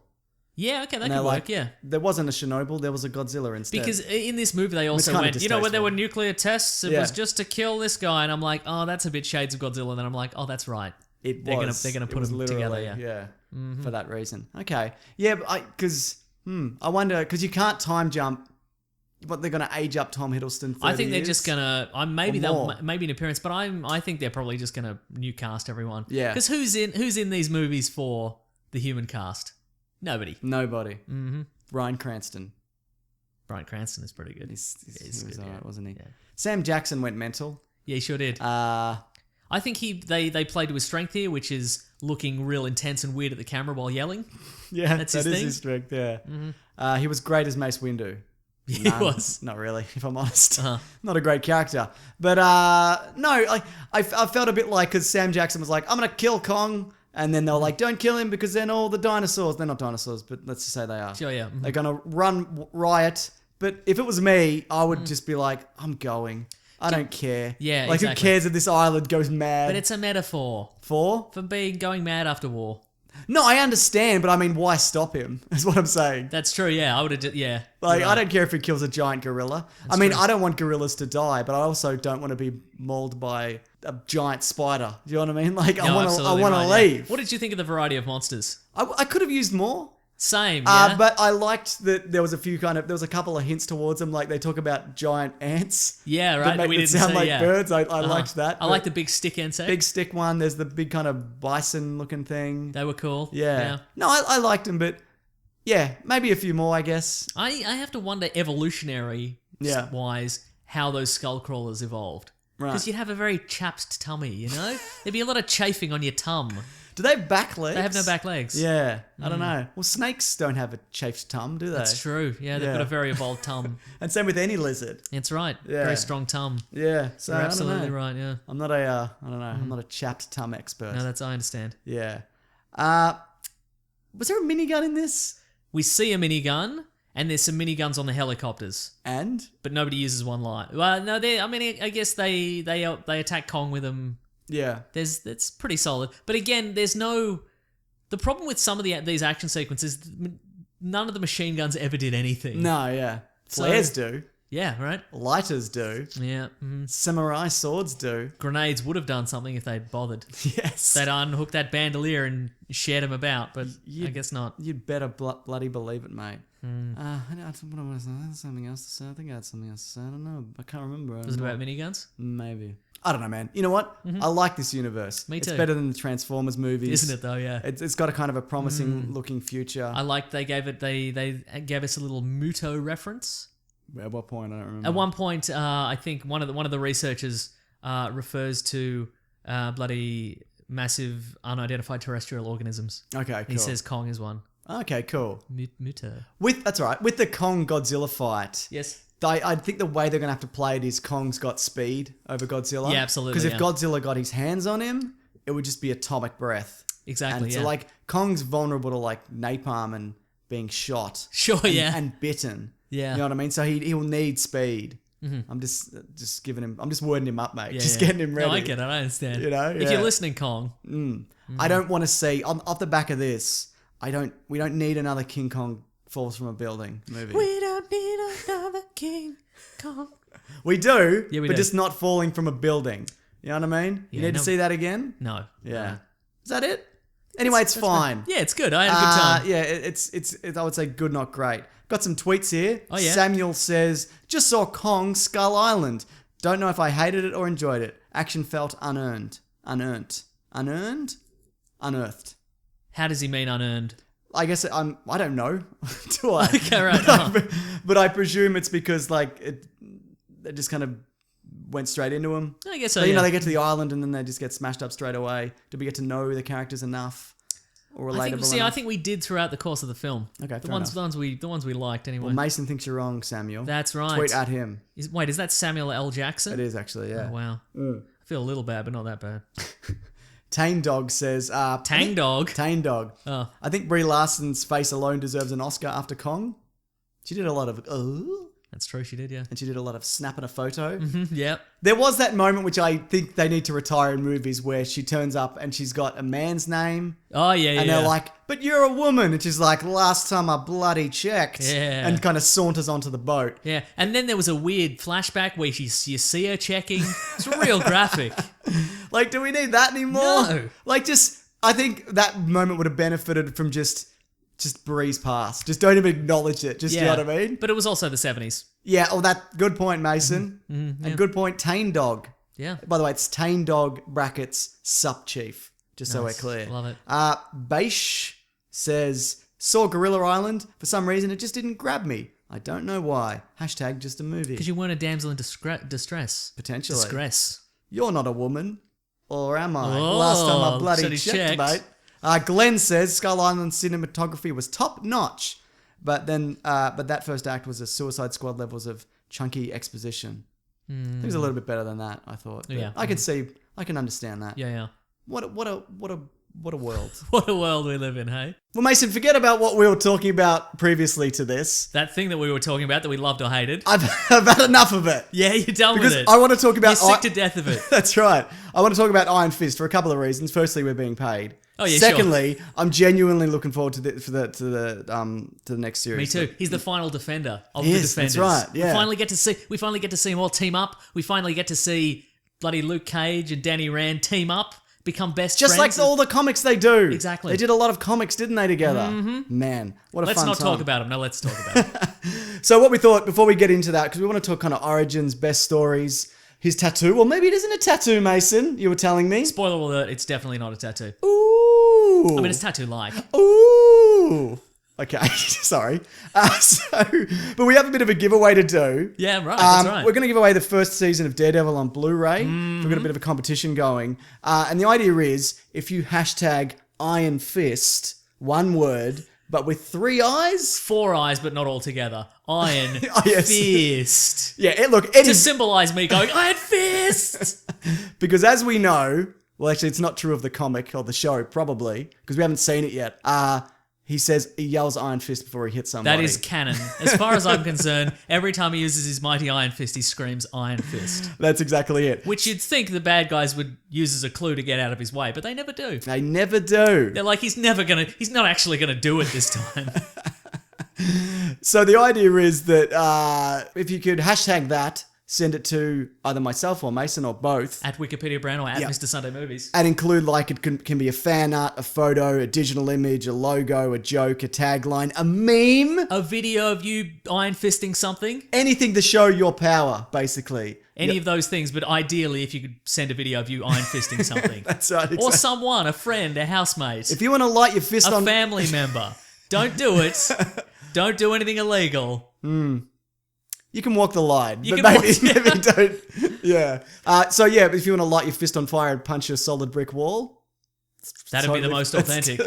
Please don't. No. Please don't hurt yourself. But yeah, so the winner, like I said, will win a Daredevil Blu-ray. We'll probably announce that next week or Yeah. maybe a couple of weeks. Mm-hmm. Yeah. So what is it? So it's Iron Fist, 4 eyes, as in there's 1 at the start and there's 3 Three for in the so it's middle. Iron Fist. Yeah. You know it better than me, but okay. So Iron Fist is released 17th of March No, on so it's Netflix. If you got it's coming Netflix, up. you already got it. It's You've right already got there. it, mate. I mean, surprise. unless you're listening to this before it comes out, then you haven't got it Haven't got it yet. But Just watch the trailer over and over. That's right. We're looking at We've play got it on trailer the, right we've got now. it on the thing Yeah. right now. So anyway, I figured if you don't know anything about Iron Fist, which I guess is a lot of people, Yeah. we'll give you a little primer about Me Iron Fist. included. I was supposed to do more research than I did, but then I realized I tricked you into doing more research. Oh, I'm running the show. Okay, here we go. Than was necessary. Yeah. So look, we've got 13 episodes coming up. Yeah. It's a Marvel standard before The Defenders hits, which I'm also very excited for. That's on the 8th, though, The Defenders, I believe. Ooh. Yeah. Do you want to talk origins? I want to talk about oranges. Oranges. If you Iron Fist enough people, it's like playing a good half on the football field. You need some oranges. You better believe it, You mate. punch some people's hearts out. You need some. You bloody know it. So what do we got? What year is he from? Where's he from? Well, if you want to talk about Iron Fist, Yeah. you have to kind of go back to the 1940s because there was a Bill Everett. Do I have to go back to the 1940s? You don't have to. I'm forcing you to do this. Essentially, essentially this is me shoehorning in unnecessary comic book origin knowledge into your head. What a that you don't delight. want. Yeah. That I can never get rid of. Because it's just dribbling out of my brain, and if I don't release it somewhere, I'm gonna bloody Iron Fist just a neighbor probably. So I'm gonna give you some info. So Bill Everett, who created the Silver Surfer, Yeah. not the Silver Surfer, the Submariner, Okay, in yeah, the yeah. 1940s, he created a character called Amazing Man. This is in the 40s. Right, yeah, well, everybody was super amazing, wonderful, terrific. Mr. Terrific. Yeah, exactly, yeah. Superman. Yeah, exactly. Come on, man. That- Anyway, That's so- who I was referring to, Mason. Oh, I see. Yeah. So anyway, in the 40s, he created a character called the Amazing Man. So it's about a man Yeah. named John a Man. No. No, that's his name. One word? John Yeah. a Man. AMAN. It's all that one word, though. No, that's it's two words, good, yeah. as is tradition. Good. In our culture. Yeah. Anyway, he's an orphan and he's sent to Tibetan monks who believe that they can make him into the perfect man. And so they raise him for 25 years with all the... Was that based on the name? Were they like... Yeah. Yeah, You know what I mean? It's in the name, I guess. That's how yeah. like Mark Webb got to direct the Amazing Spider-Man, It's the exactly. same Yeah. philosophy. That's right. So this council of 7 monks, Yeah. they each train him to have superhuman mental and physical skills. Okay. And also they give him the ability to turn into a green mist. So he has two names. He has two titles. Yep. The Amazing Man and also the Green Mist. So he's a man Yes. who can turn into a fart. Correct. Anyway, he was around for a little bit. So is that for like stealth operations, getting through a keyhole? Scaring people. Yeah, scaring people. What's scarier than you fighting a man? And they go into a mist and climb into your lungs and then turn back into a man? Exactly. Nothing. Yeah. Nothing is scarier That's what I'm talking than that. about. Yeah. So anyway, in the 70s, Yeah. we had a huge resurgence of kung fu movies. Yes. Not a resurgence. What word am I thinking of? Resurgence. Okay. You're thinking of Independence Day resurgence. Oh, that's what I am thinking Yeah. of. Anyway, so we had a lot of kung fu movies hitting the streets, and Marvel, thinking ahead, were like, we should get some kung fu guys. Oh. We should, because we've got armored superheroes, we got gods, we got gamma radiated monsters. We don't have kung fu guys. Did DC have some kung fu guys at this point? I mean, they had Batman. He's a kung fu guy. He's a kung fu guy, isn't he? Well, I guess they had, I don't know what the timeline. They probably had like Katana. They would have had Judo Master. Oh, yes. They would have had the Karate Kid, but not the Karate Kid you're thinking of. A different Karate Kid. I was thinking of the Hilary Swank version. Definitely not that one. I was thinking of the Jaden Smith version. Also next. not that one. Okay. I don't know the one that. I'm thinking of is the Karate Kid from space. He was from a planet where people just did karate, and then he joined the Legion of Superheroes as Karate Kid. So is that where karate comes from? A planet? Yeah, from space. Okay, great. Yeah, deep space. Anyway, so Did DC have Richard Dragon at this point? Oh, yeah, I think so. Okay, sorry, This is go on, 70s, continue, yeah. You're right, it's probably... Anyway, so Marvel were like, we'll get in the game. So they created two characters. They created Shang-Chi, the Master of Kung Fu. Yeah, Right? I know. And they're also like, okay, well, we've got Shang-Chi. We should make a guy who's kind of the opposite. Yeah. So they created Danny Rand. Master of Kung Fu? No, you idiot. Sorry. Anyway, so... Just Danny Rand. Yeah, it's just Danny Rand. Yeah. So anyway, basically, Danny Rand's father, as a child, Yeah, was wandering in Tibet sure. as a child, What? Yeah, okay. and he encountered the mystical city of Kunlun, Yes, which is a city that only appears in the realm of Earth once every 10 years. like the Mortal Kombat tournament. Yes, like Brigadoon. I don't know what that You is. know Brigadoon? No. It's a town in Scotland. I know the Rigadoons. What's that? Those puppets? No. Doesn't matter. You've made it up. They're probably from Brigadoon. Okay, sure. Anyway, so Rigadoons are real, just so we're Right. clear. Yeah. Anyway, as a child, he finds he ends up in this mystical city. Yeah. Right? And then he meets the royal family of the city of Kunlun. Oh. And he's like, oh, this is amazing. And then he ends up back in the real world later, and he's like, real world's not enough for me. So he spends the rest of his adult life, like he grows up and he spends the rest of his adult life trying to find looking for Kunlun again, right? And so one day he goes on an expedition in the mountains to find Kunlun. He brings his son Danny Rand, his wife, Yep. and his business partner Harold Meacham, Yes, good. and they go to they go into the mountains. His father is killed. Oh. His This is before they find the Kunlun. well, what basically happens is Harold Meacham, his business partner, is in love with his wife. Oh. And Does he so- know this? No, he doesn't. So he's not just parading his wife in front of him. Like, You'll never have a piece of this, baby. But continue to run my business. Yes, It's fine. Anyway, at one point, his father slips off like a precipice. Okay. And Harold Meacham's like, I could save you, but maybe I won't save I don't you. need And he just lets him die, and then he's like, hey, now marry me, baby. And Ah. she's like, probably not. Just as it happened? Yeah, almost immediately. Because that's what happened in the 70s. This Life sounds like was short. This was the plot of The Lion King also. That's what I'm talking about. So anyway, so he and his mother sort of go on the run from this guy. They lose track of him. They both get attacked by wolves. She dies defending him from wolves. Oh, no. And then just as she's passing away, She was about to start a new life. yeah, with that other that's- guy. yeah, and this mystical bridge appears, and the city of Kunlun Oh. is there all of a sudden.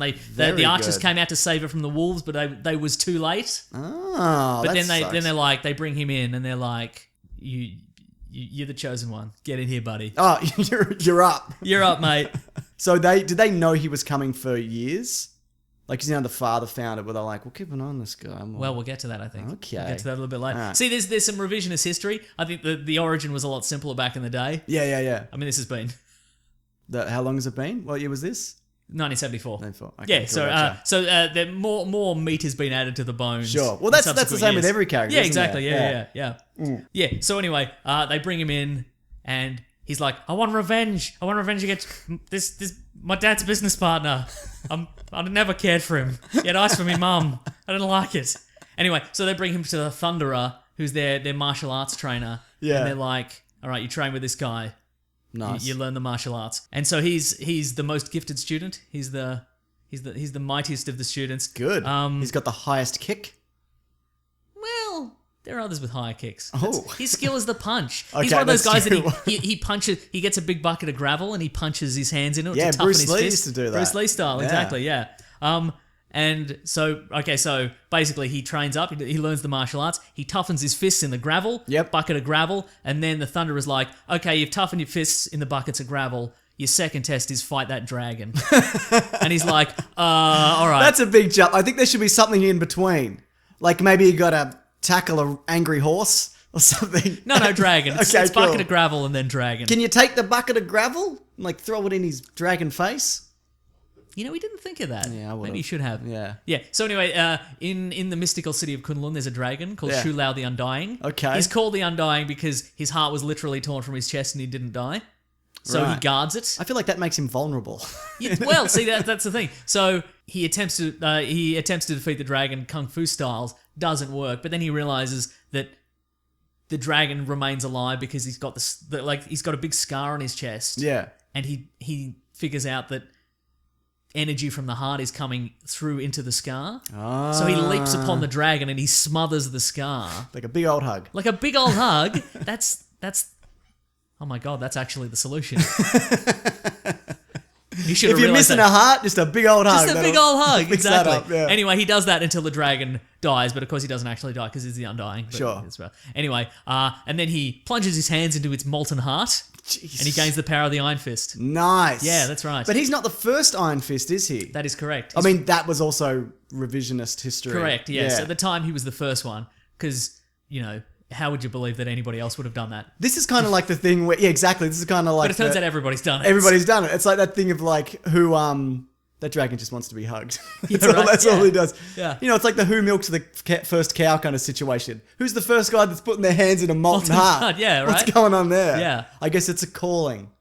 It is. Yeah, it is a calling. Yeah, in a way. yeah. But also, in the hug gave him the dragon scar on his chest. Ah, That's why it's he's a got scar. it. It's a scar. Yeah, that's why Danny Rand has the scar on his And when chest. you die, do you lose? Or when you get hugged, do you lose the scar? Is that one of his that's why he doesn't weaknesses? hug. Yeah, fair enough. That's why he's so distant because he can't do too many hugs. Okay. You can only do the one where you're hugging but you're also hitting. Okay, like the bro hug. Yeah, the bro hug. You can only do a bro hug. Yeah, you get the fist in front, so you're also doing like a grip. Yeah, a vice exactly. grip. And then That's right, I yeah. getcha.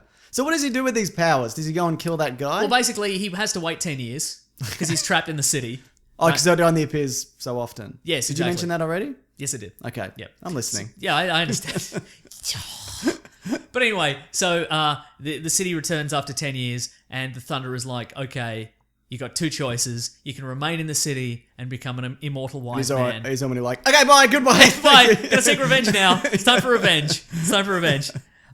Anyway, so option 2 was get out, basically. yeah, exactly. Yeah. So he can't go back. No, he can. Okay. Yeah, So he can. He's got to wait 10 years though. fine. Yeah, right. Yeah. Okay. Sorry. Go But on. basically, what happened? The short answer is basically he goes and he's like, I'm going to track down this Harold Meacham guy. I'm going to destroy him, kind of thing. And he shows up and he's expecting and this guy's been like he's sort of lived as like hermit-like in one of his buildings for like 10 years because he lives in fear of Danny Rand coming and iron fisting him. Even though he's probably like, it's been 10 years. He was left What in are the the odds? wilderness. Right, but Danny Rand shows up expecting this massive battle, and it turns out like he lost his legs to frostbite, like back in the day. So it's not really fair. So he's like, boo. Yeah, but then he's like, But he definitely have a higher kick. yeah, exactly. Just saying. Yeah. And Danny Rand's like, oh, okay, you've suffered enough. Yeah. I mean, not really, but you have. So I can't kill you. But then all of a sudden, this ninja shows up and just kills Meacham. Oh shit. And then he's blamed for the death, so he has to go on the run. Even though he wanted to kill him but didn't. Exactly. So eventually, I thought the guy was gonna be like his lifelong villain. Well, see, that's the thing because they've made a few changes in Iron Fist. Yeah. This TV series. Yeah. And this is probably for the best because that's kind of a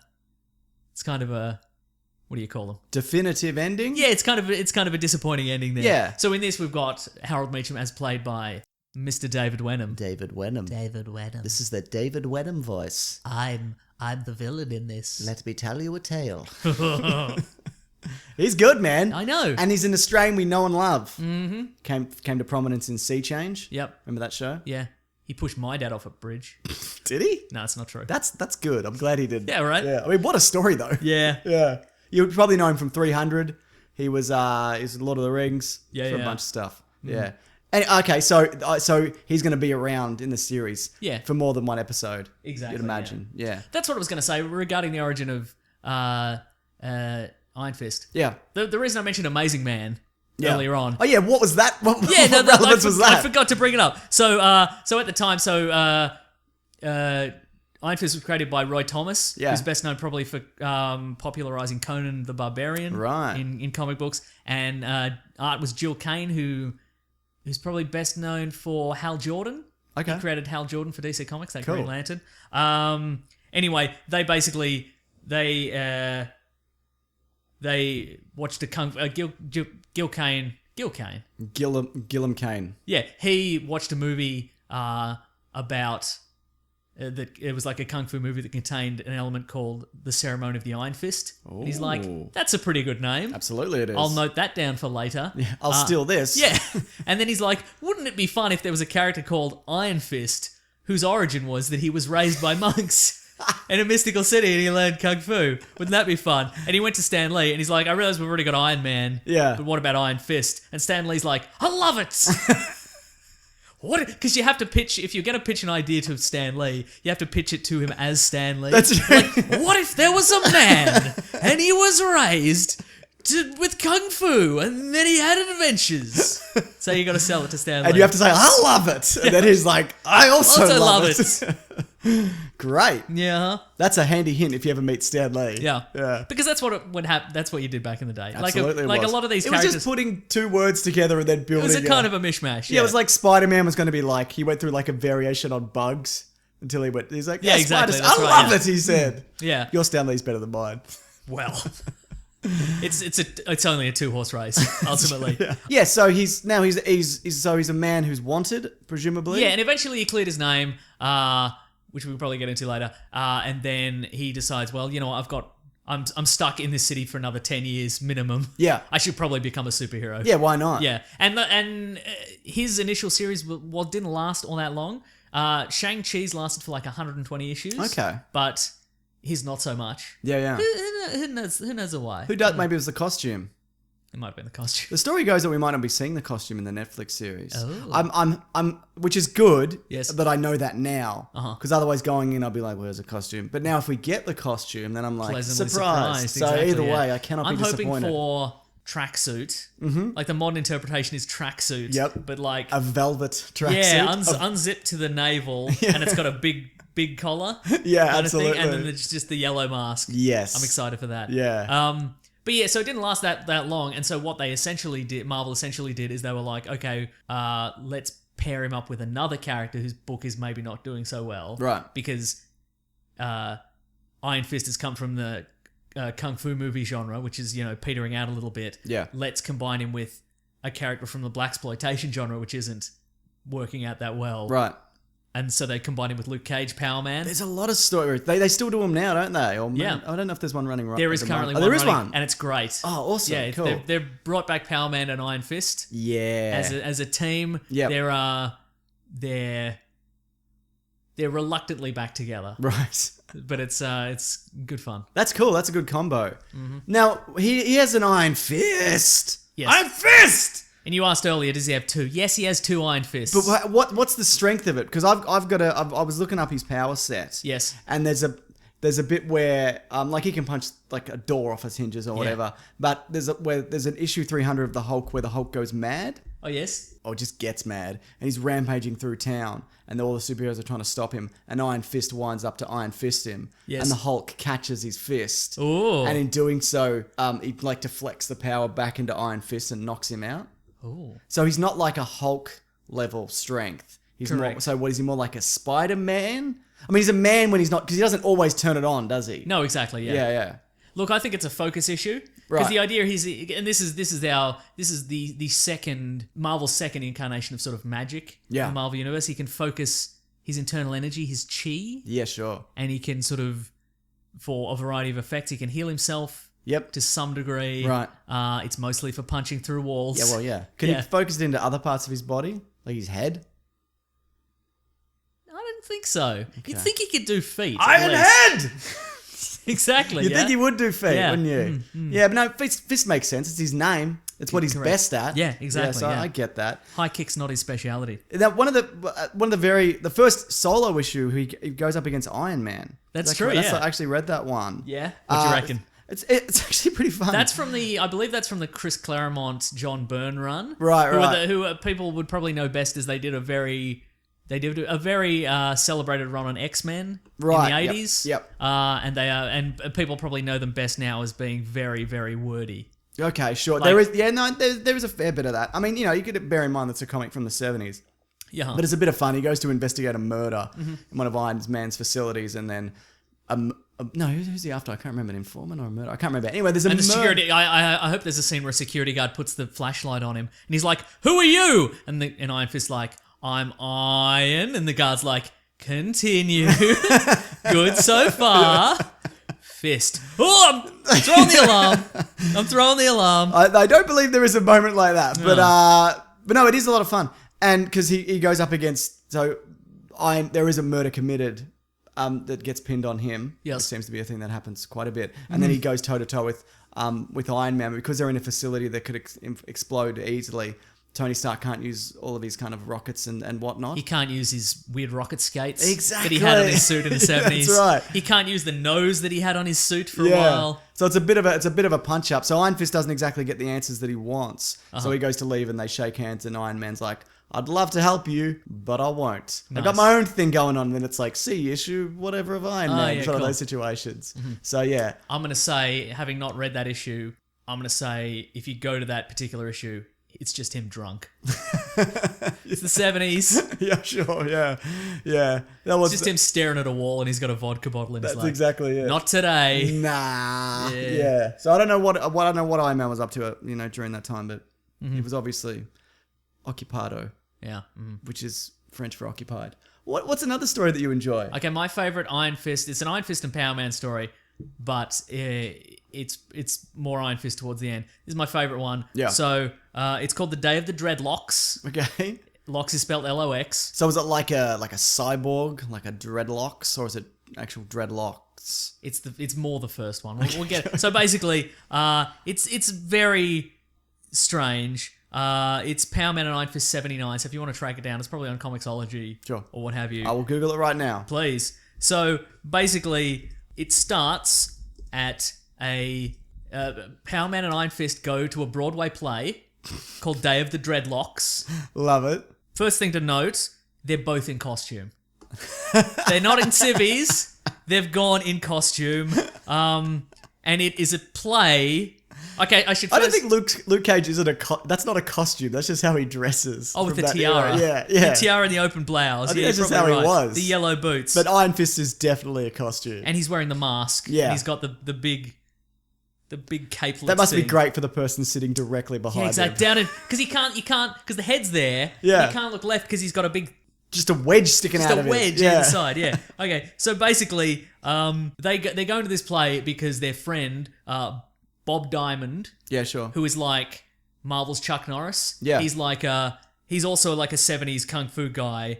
But of course, because it's the 70s, he's like an enormous white blonde haired guy with a big horseshoe mustache. Nice. And he was in the Sons of the Tiger, which was another kind of 70s Marvel kung fu kind of thing. Anyway, he's the star of this play. Right. And in this play, he's a guy called Professor Gamble, who's a Victorian gentleman, scholar, eccentric, and scourge of evil mechanical monsters everywhere. He's a time traveler who fights robots, and he's played by kung fu. Have you ever even heard of a Broadway play that's about a time traveling professor who fights robots?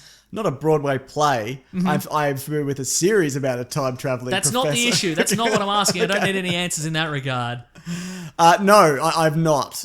Anyway, the point is, but what happens is the robots then come to life on stage and start shooting people with lasers. Is the professor responsible for this?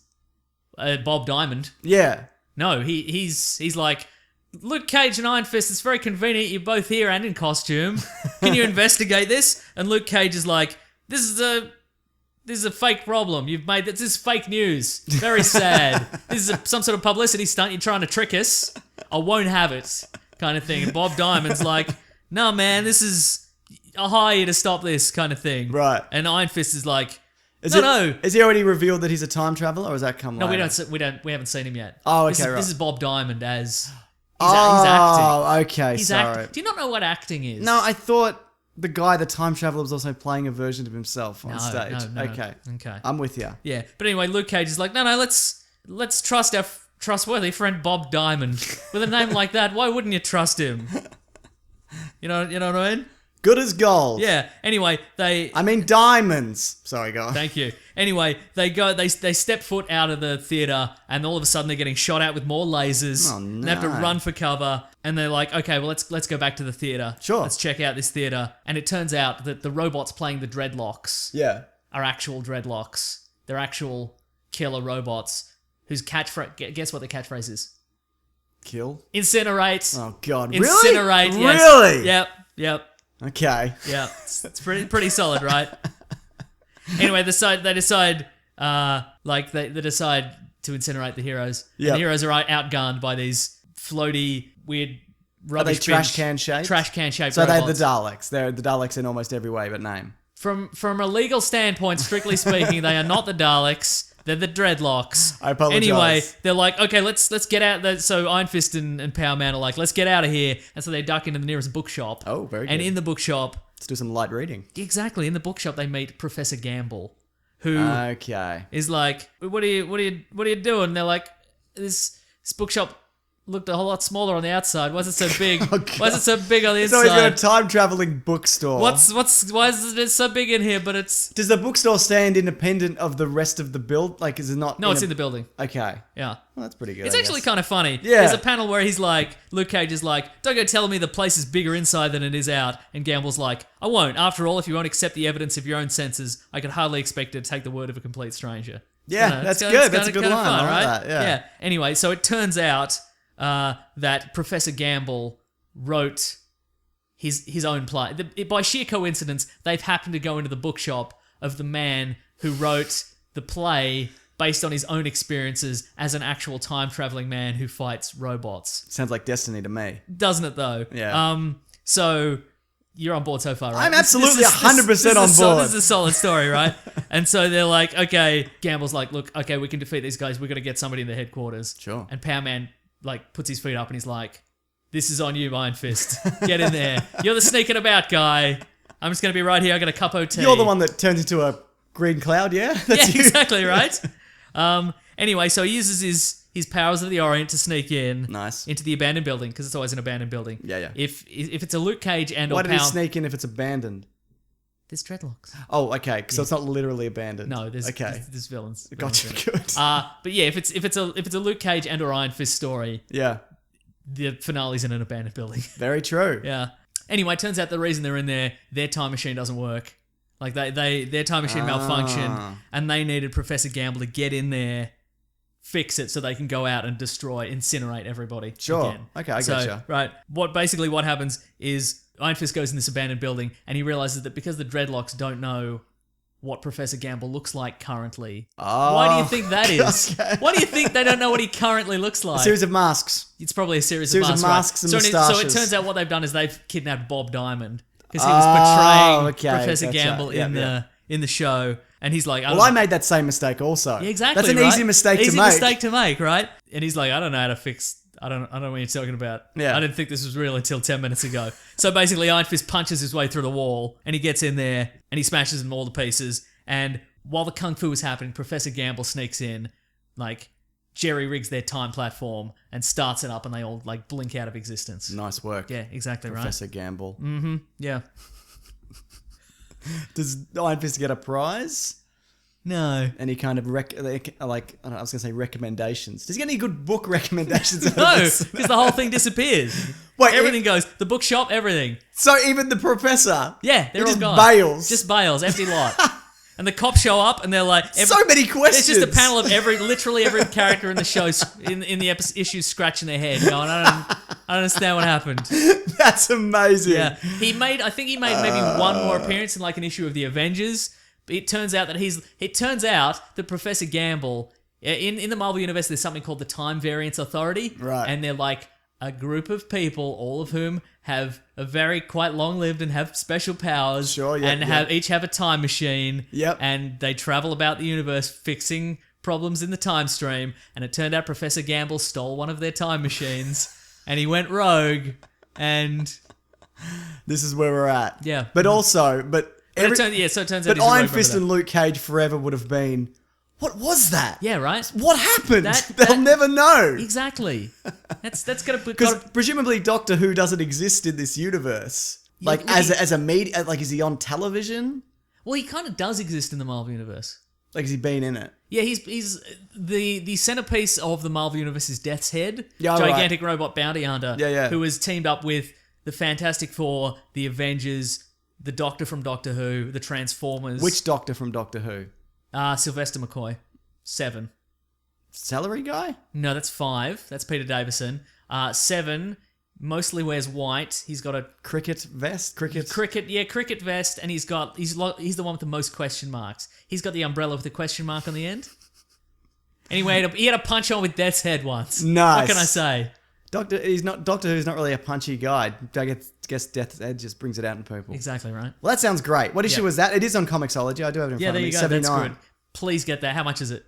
$40,000. That seems like that's a $1.99, and that's Australian. Bargain. That's a That's an bargain. absolute bargain and a half, mate. Yeah, but if you're actually looking for legitimate, like that particular story is not going to give you a great grounding in Iron Fist unless whenever you read an issue of Iron Fist or watch the series with Iron Fist, Yeah. imagine that it's weighing on his mind the whole time.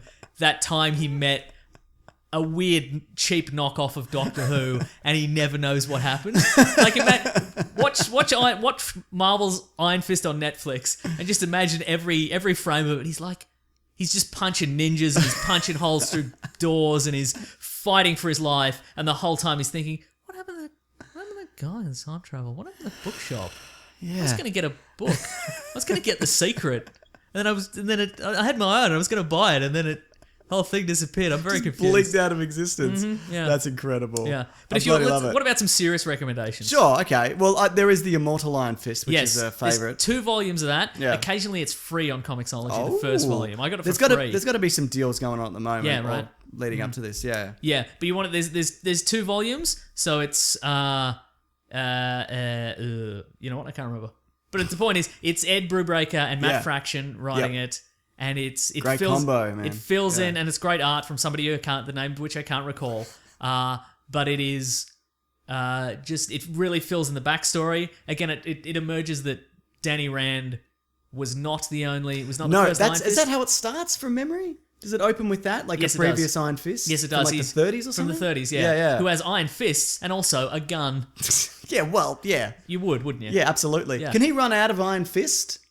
Is he like, I've used all my juice, mate? Yes, it's sort of basically when you use the iron fist, It's like urine. You eventually run out. it's literally nothing like urine. But there's a refractory period. Sure. You know what I mean? But I mean, as you get more experience with the Iron Fist. Yeah. But what happens in this first run is that Danny Rand starts losing his powers. Yeah. Like and it turns out it's because someone else has arrived in New York City who is also using Iron Fist abilities. Taking all the chi away. And he has to track him down, and then he realizes that I can't do that many spoilers, but the previous Iron Fist is Orson Randall, Yeah. no relation to Danny Rand. Okay. But, Well, they have different names, so I didn't Yeah, presume that. but go on. he has had run-ins with Danny Rand's father in Hmm. the past, and that may have something to do with the fact that he's so rich. And it's got to do with Kunlun, and okay. it's kind of a whole... So it does that thing where it takes the kind of very basic origin story and really fleshes out the Yeah, universe exactly. around it. I wonder if that's what we're going to be getting in the series, like a bit of that. Maybe. Yeah. Yeah. I wish they gave us some episodes. Look, that's fine. Yeah, but anyway, incredible art, incredible kung fu, and the second book, we learn that we learn that Iron Fist is not the only. He's not the ultimate weapon in this universe. Right. He's only one of 7 immortal weapons, including. So it's Iron Fist. Yep. The Bride of 9 Spiders. Yep. I can do all of these. Tiger's beautiful daughter. Fat Cobra. Dog Brother number 1. And the Prince of Orphans. Okay. Is that 7? Did I say 7? Sure. Probably.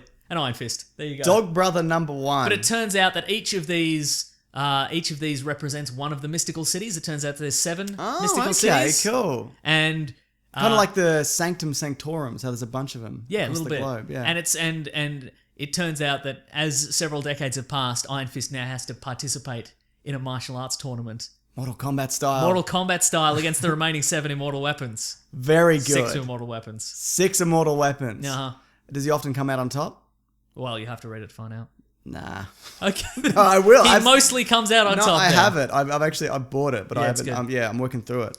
Very exciting. Yeah. Cool. Is there anything else we've got to add, or we should probably move on? But just to clarify. Yes. Yep. So it's out March 17th. Look, if you have Netflix, or you can, there's a trial of is there a trial for Netflix? I think there is, isn't there? Yeah, first month's free. Yeah. So there you go. Definitely give it a look in. What do we got here? Also for our competition, it's hashtag Iron Fist. Yep. 3 eyes for the second eye. Yes. Look, any variation on that is We'll fine. find it. If you mess it up. If you mess it up, if you send it to us, we'll probably find it. Yeah, we'll probably find it. Yeah. And the winner will be also made the official Iron Fist of the podcast. Yeah. We're bringing that back, baby. That's right. So the idea is, again, fan art, photos, digital images, logos, jokes, tags, memes. It can be anything. Oh, spoiler alert for the competition of the 7 immortal weapons. Yep. I just wanted to bring it all back. The Prince of Orphans. Yes. Hooded, masked, never see his face. Yep. Turns out he's John O'Man. He's back! He's Amazing Man. I don't know if they bought him just for the series, but... Just to be like, hey, what are you doing? Surprise! It's a weird character. How do you fight 40s. a Mist Mason? I don't know. Ask Green Lantern. Ask Fantastic Four Exactly. Part 2. Yeah, very good. Ask a smoke detector. Yes. Like this one? Yes. I still haven't put them back precisely. up. Yeah. The saga continues. Anyway, it is time for What We're Reading. Oh, yeah. What we're going to read, other than the stuff that we have been reading for yeah. Iron Fist, obviously. Uh-huh. March 17th. Yeah. I'm doing the thing. What are we reading today? Mason, are you reading anything? You watching anything? Oh, you know what? I've Reading been anything? reading a couple of things. Okay. Actually, I watched, and it's not really our bloody pedigree. Right. But I watched Hidden Figures. You watched last Dragonheart night. on No. I mean, I've seen it. Obviously, we've all seen Dragonheart. But I watched Hidden Figures, which is about in the 60s, sort of African American women who were essential to doing the calculations to get the first the first American into space. Was it Kevin Costner? Kevin Costner's in it. Did he not go to space? He didn't go to space. He's just a regular guy. Is it a good movie? It's really good. Here's the thing about it, is that it's a very good, well-acted, feel-good film, but it turns out my brain cannot accept the idea of a feel-good film anymore. This is the only reason I mention it, because the whole time I'm expecting a horrible thing to happen. Right, Because yeah. again, it's about the struggles of African-American women in, like, you know, segregated America in the early 60s. Yeah, yeah. And, like, you know, they're getting through barriers and they're kind of, you know, achieving dreams and stuff like that. And I'm like, my brain's like, this cannot go well for Do not for that long. like. I'm like, it's surely at some point somebody's going to get dragged out of a car and something awful's going to happen. Just to be clear, nothing. I mean, obviously, there's, you know, they face challenges and whatever, and it's a bad time. Nothing bad happened but race related yeah, in the 50s or 60s. 60s, yeah. Mason's calling it. But what I'm saying is, if you're on the fence about watching it, it's a pretty good time. Okay, cool. Everything works out all right. So it's not like the Intimidation game where they chemically neuter Benedict Cumberbatch because he's gay. No, that never happens, That's weirdly. how that ends. Yeah, mhm. Spoiler alert. Yeah, so it's not like that level of kind of tragedy. No, it was real It's good. a fun time. Everybody's good performances. It's real nice. Okay. Also, to bring it back to actual stuff we talk about in this show, I read the first issue of a comic book called Curse Words. Okay, what's Which that? is bloody. So it's Charles Soule who did Death of Wolverine. Yep. He wrote that, which is one of you like that one. And Ryan, Yeah, it's all right. And Ryan Brown, who did Brian Brown. Not Brian. From FX. Not Australia's favourite B-movie actor, Brian Brown, but Ryan Brown, who did a comic book. Who did the art for a comic book I really love called God Hates Astronauts, which was this super surreal, bizarre comic book about NASA but they're Hidden Figures. Yeah, exactly. Hidden Figures, exactly. But anyway, it's Curse Words is this comic book about a wizard whose name is Wizard, and he's an evil ORD? ORD, yeah. Okay. And he is from a parallel universe, and he's an evil wizard, but he comes to our world, and his plan was to destroy this world or like enslave everybody, but then he learns to love the earth on some level, so he's tricked everybody into thinking he's a good wizard, and now he's like he's become a celebrity kind of thing. Okay. But now like all the wizards from the other universe have decided to show up and kill him because he's a bad bloke. He's foiled the plan. That sounds a bit Wizards of Oz. Oh yeah, it is. Yeah, The which is the Australian TV Australian series, yeah. Wizards of AUS, which is an Australian Michael Shanks. Shanks. It's really good, yeah. So it's a bit like that. Sounds like a bloody rip-off, mate. Oh no, it might be. If you don't mind, Mason, I'm going to jump off topic again. Yeah, go ahead. No, only I may go off topic. Love season 2 is on Netflix. Oh yeah, which is Paul Rust and Gillian Jacobs. Yeah, which I was a big fan of the first season, and Same. I'm well into the second, and it's not quite as depressing yet. Oh, that's good. Which is fine. Like, No, but then you're being set up for for a massive you've yeah, a second I know. act where everybody becomes an alcoholic again and a sex addict, and Yeah. somebody tries to kill himself or something. But I really enjoyed the first season, and I'm really enjoying the second. And I don't know what it is that I love about it in particular, the way they kind of make it, but every episode follows directly from the last. Yeah, So you could watch them back. They also take place in like the span of like 2 or 3 weeks. That's how they get you. Yeah. That's how they get you, man. But I also, what I love about it also, they're doing this kind of weird, charmed, supernatural rip-off that exists in this universe that he works on. And I love seeing like the goings on in this kind of... Didn't he get fired from the previous? Spoiler alert for the first season, but he did, but then he gets rehired at the very end.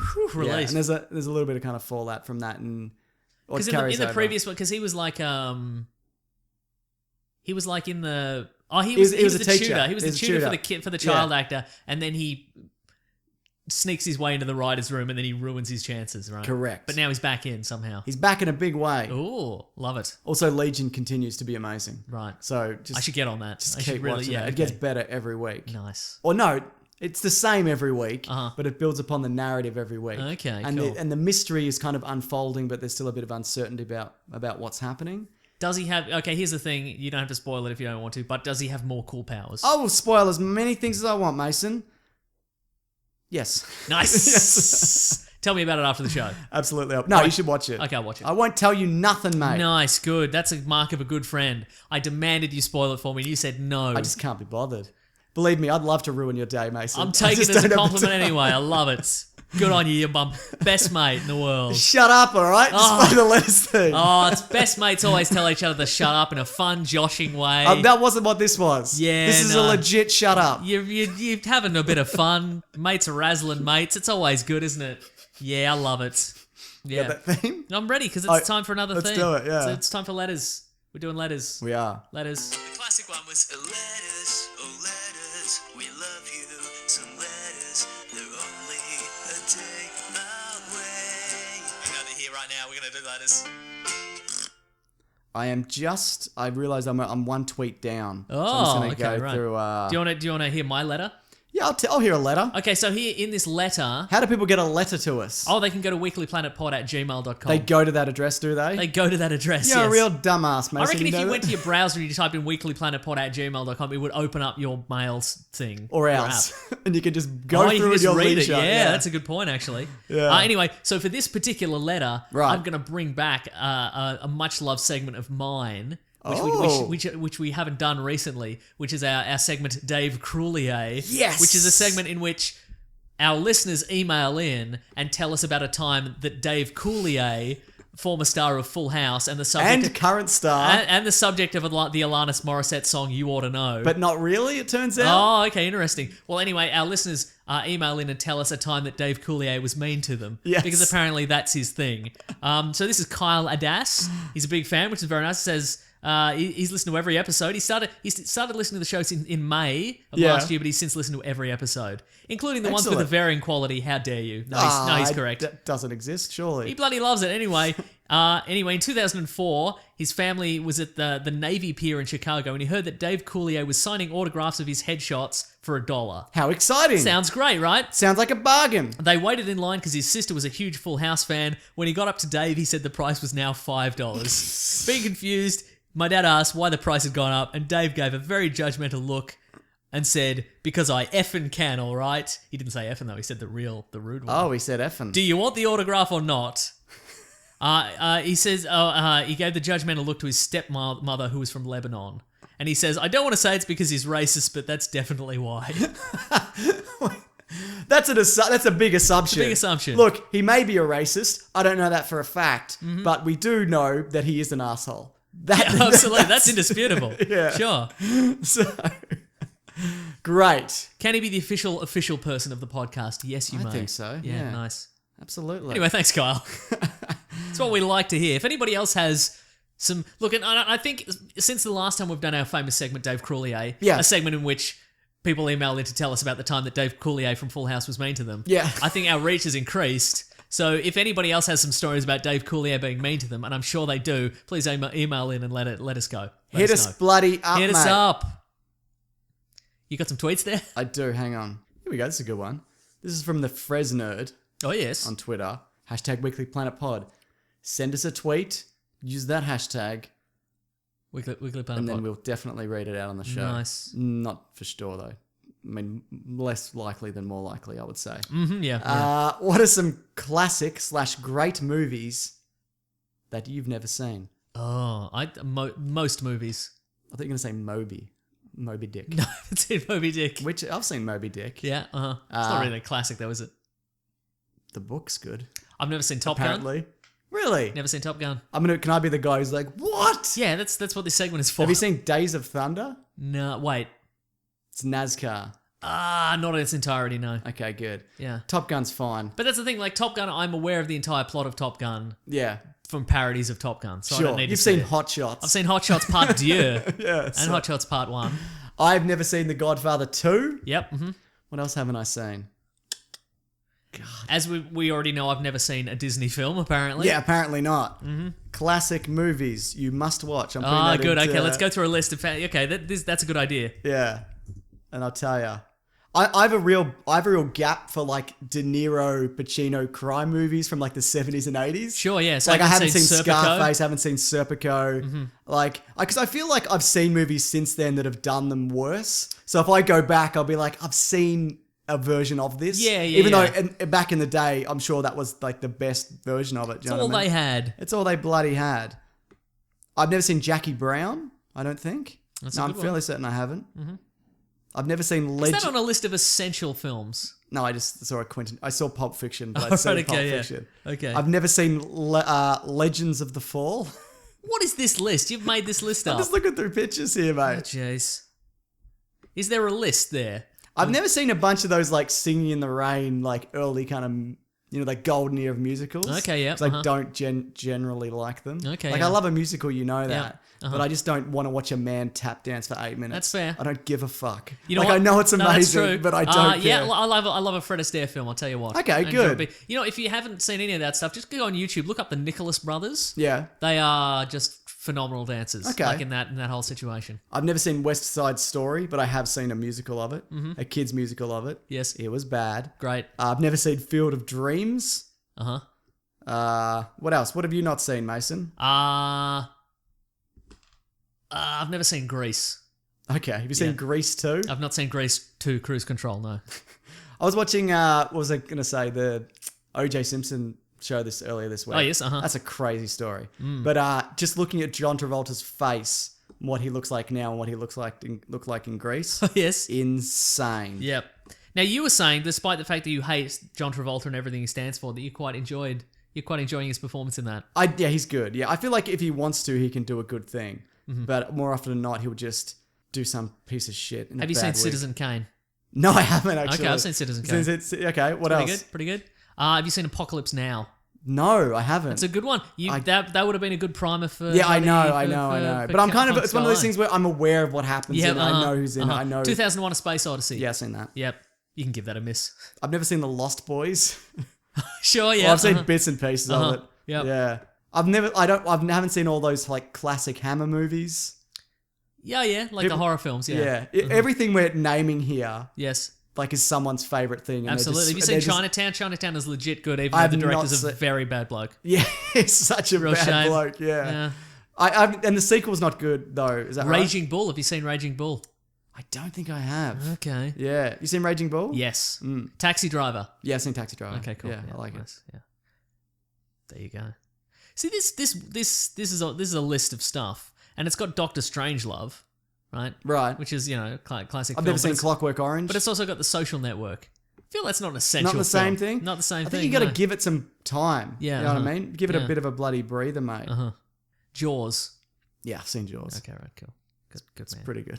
Yeah, nice. Pretty great.